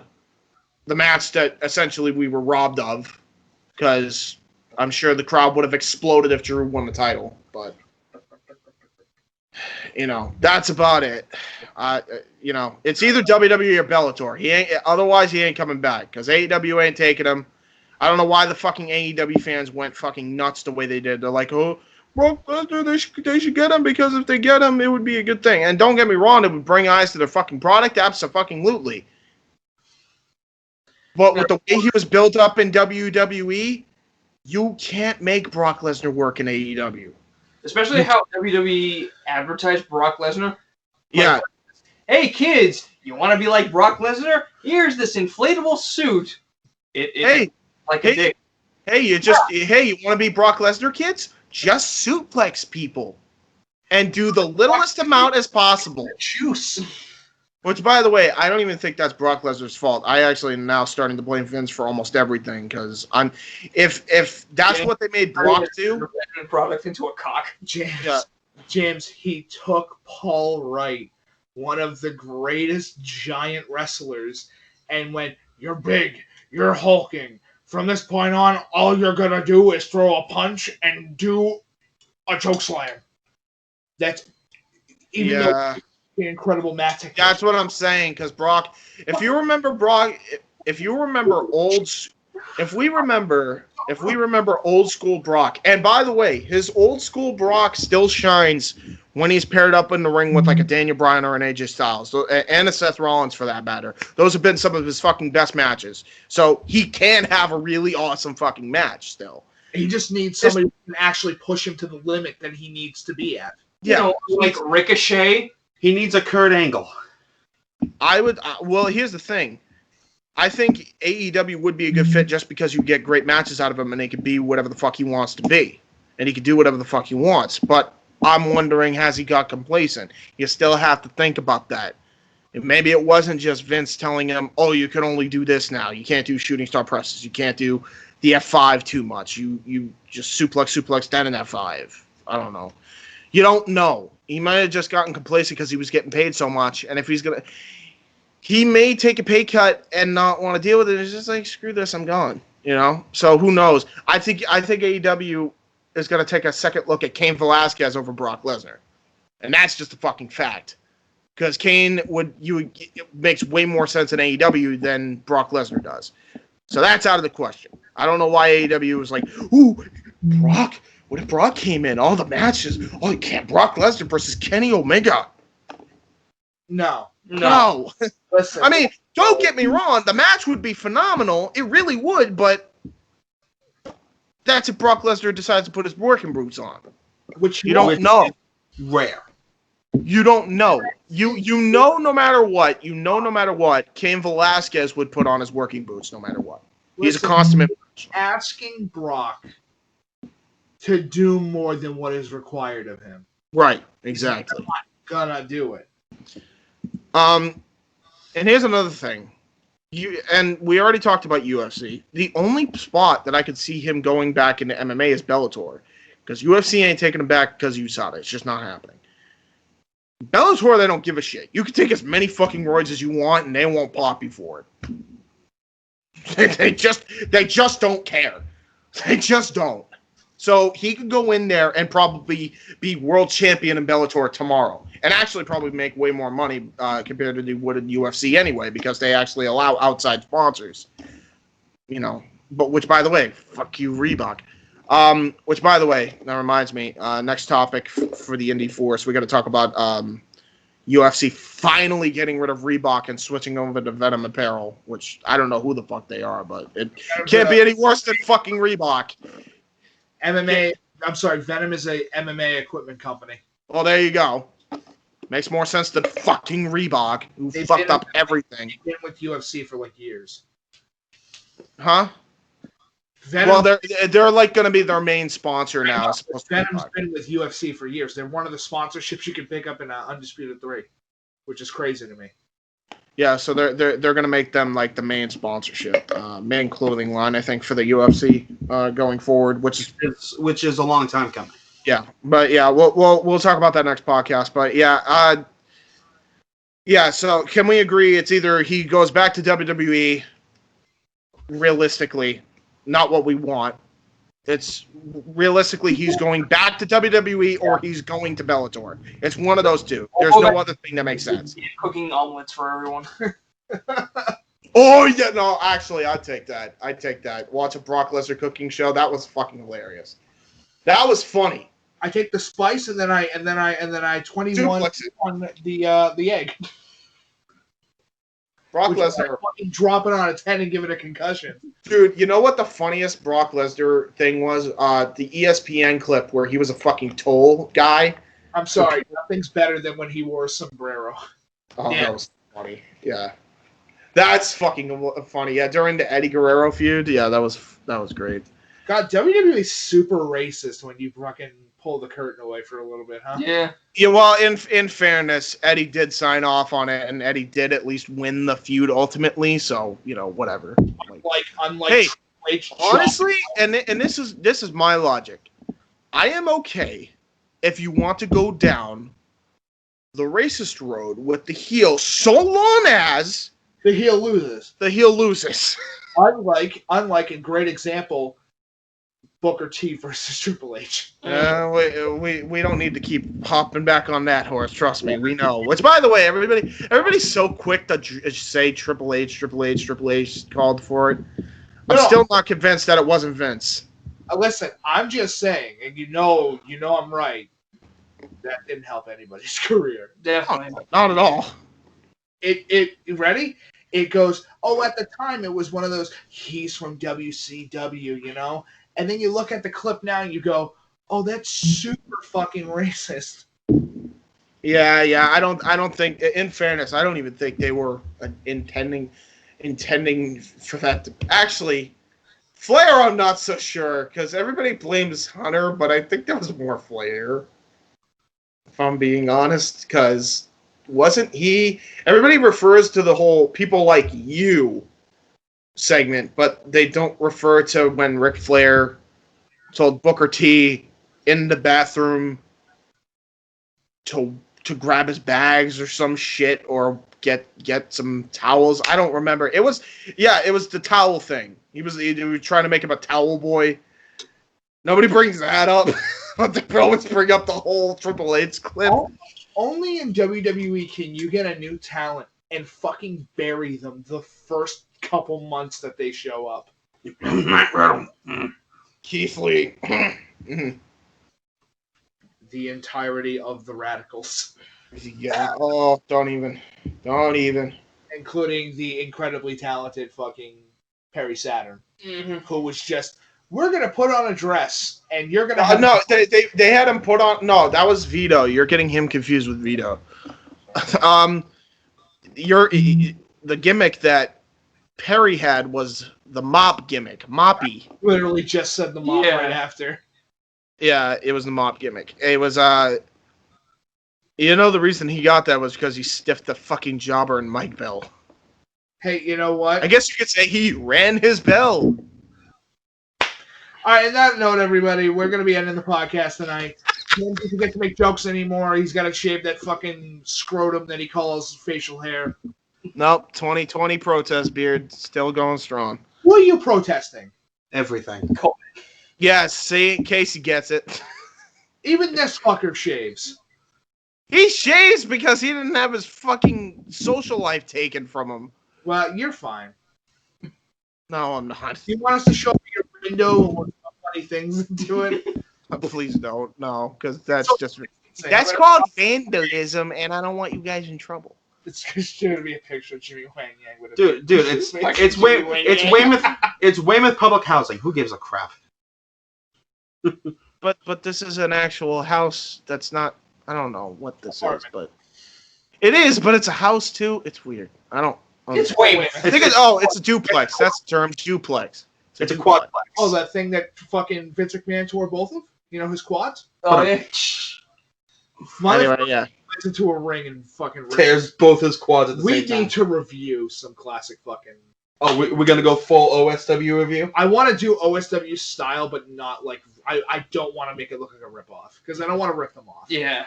So basically, just tell Owen to change the format of the Retro Wrestling Review series now? Because it fucking sucks. I mean, well, actually... OSW Review is what Owen does. So James, the Undertaker, right? He comes off the top rope and he hits his big club and blow. He does it all the time. I really like that move. It's my favorite. For fuck's sake, Mike. No, in fairness, I think actually, Owen does do that. He does. He does do the OSW Review format. Except he just doesn't do the fun. He shouldn't do it for the rundown. That's the only difference. Because in the retro, it's one show as opposed to, I don't know, 6, 7, 8. No, honestly, I just want to do like a Let's Watch series of like classic pay-per-views and go. Yeah, I'd love that. And then pause every couple moments to go. That was fucking dumb. And since I think I have the WWE Network and NJPW on my Amazon TV, we can totally do it. Oh, yeah. I can hook you up with that app now that we're here. Let's do it. And I can get OBS to work because I know how to work it, and we can stream. And then we can have the picture of Big Show doing elbow drops. Yeah, that's fucking scary, yo. That is. Dude, Big Show can still do that at his age. It's fucking scary. He can still do a drop kick. He can still do a drop kick at his age. Because he can see it way easier. Yeah, the fact that he's still able to do a fucking elbow drop at his age. He can still do a drop kick, by the way. He can still do a fucking drop kick. Where's my... Anyway.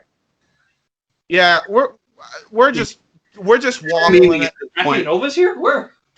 We're just waffling at this point, ladies and gentlemen. Thank you for tuning into the Indy Force. We got a premiere to catch in the chat, and also I'm sure because as you can tell, most of us are sick of talking about Brock Lesnar. I just wanted to point out the fact that Brock ain't going to AEW, and he ain't going.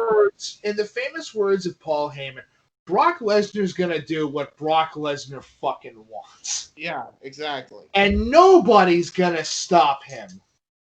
Yeah, but everybody's saying AEW. No. Everybody's Oh, saying UFC because of USADA. No. So get that out of your heads. It's either Bellator or WWE, or he's retiring. I say retirement. Just go back to your dairy farm, Brock. Yeah. I mean, at this point, he doesn't need any more money. How much more money can he have? Jesus, Nikos. I thought mine was bad. That's pretty bad. Wait, what did you say, Nikos? You can go back on his dairy farm with his unattractive harlot.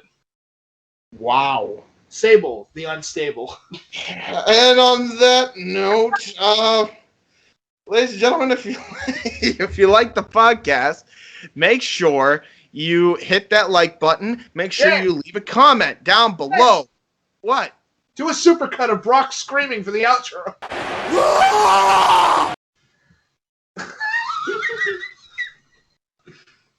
If you like this video, hold on. Wait.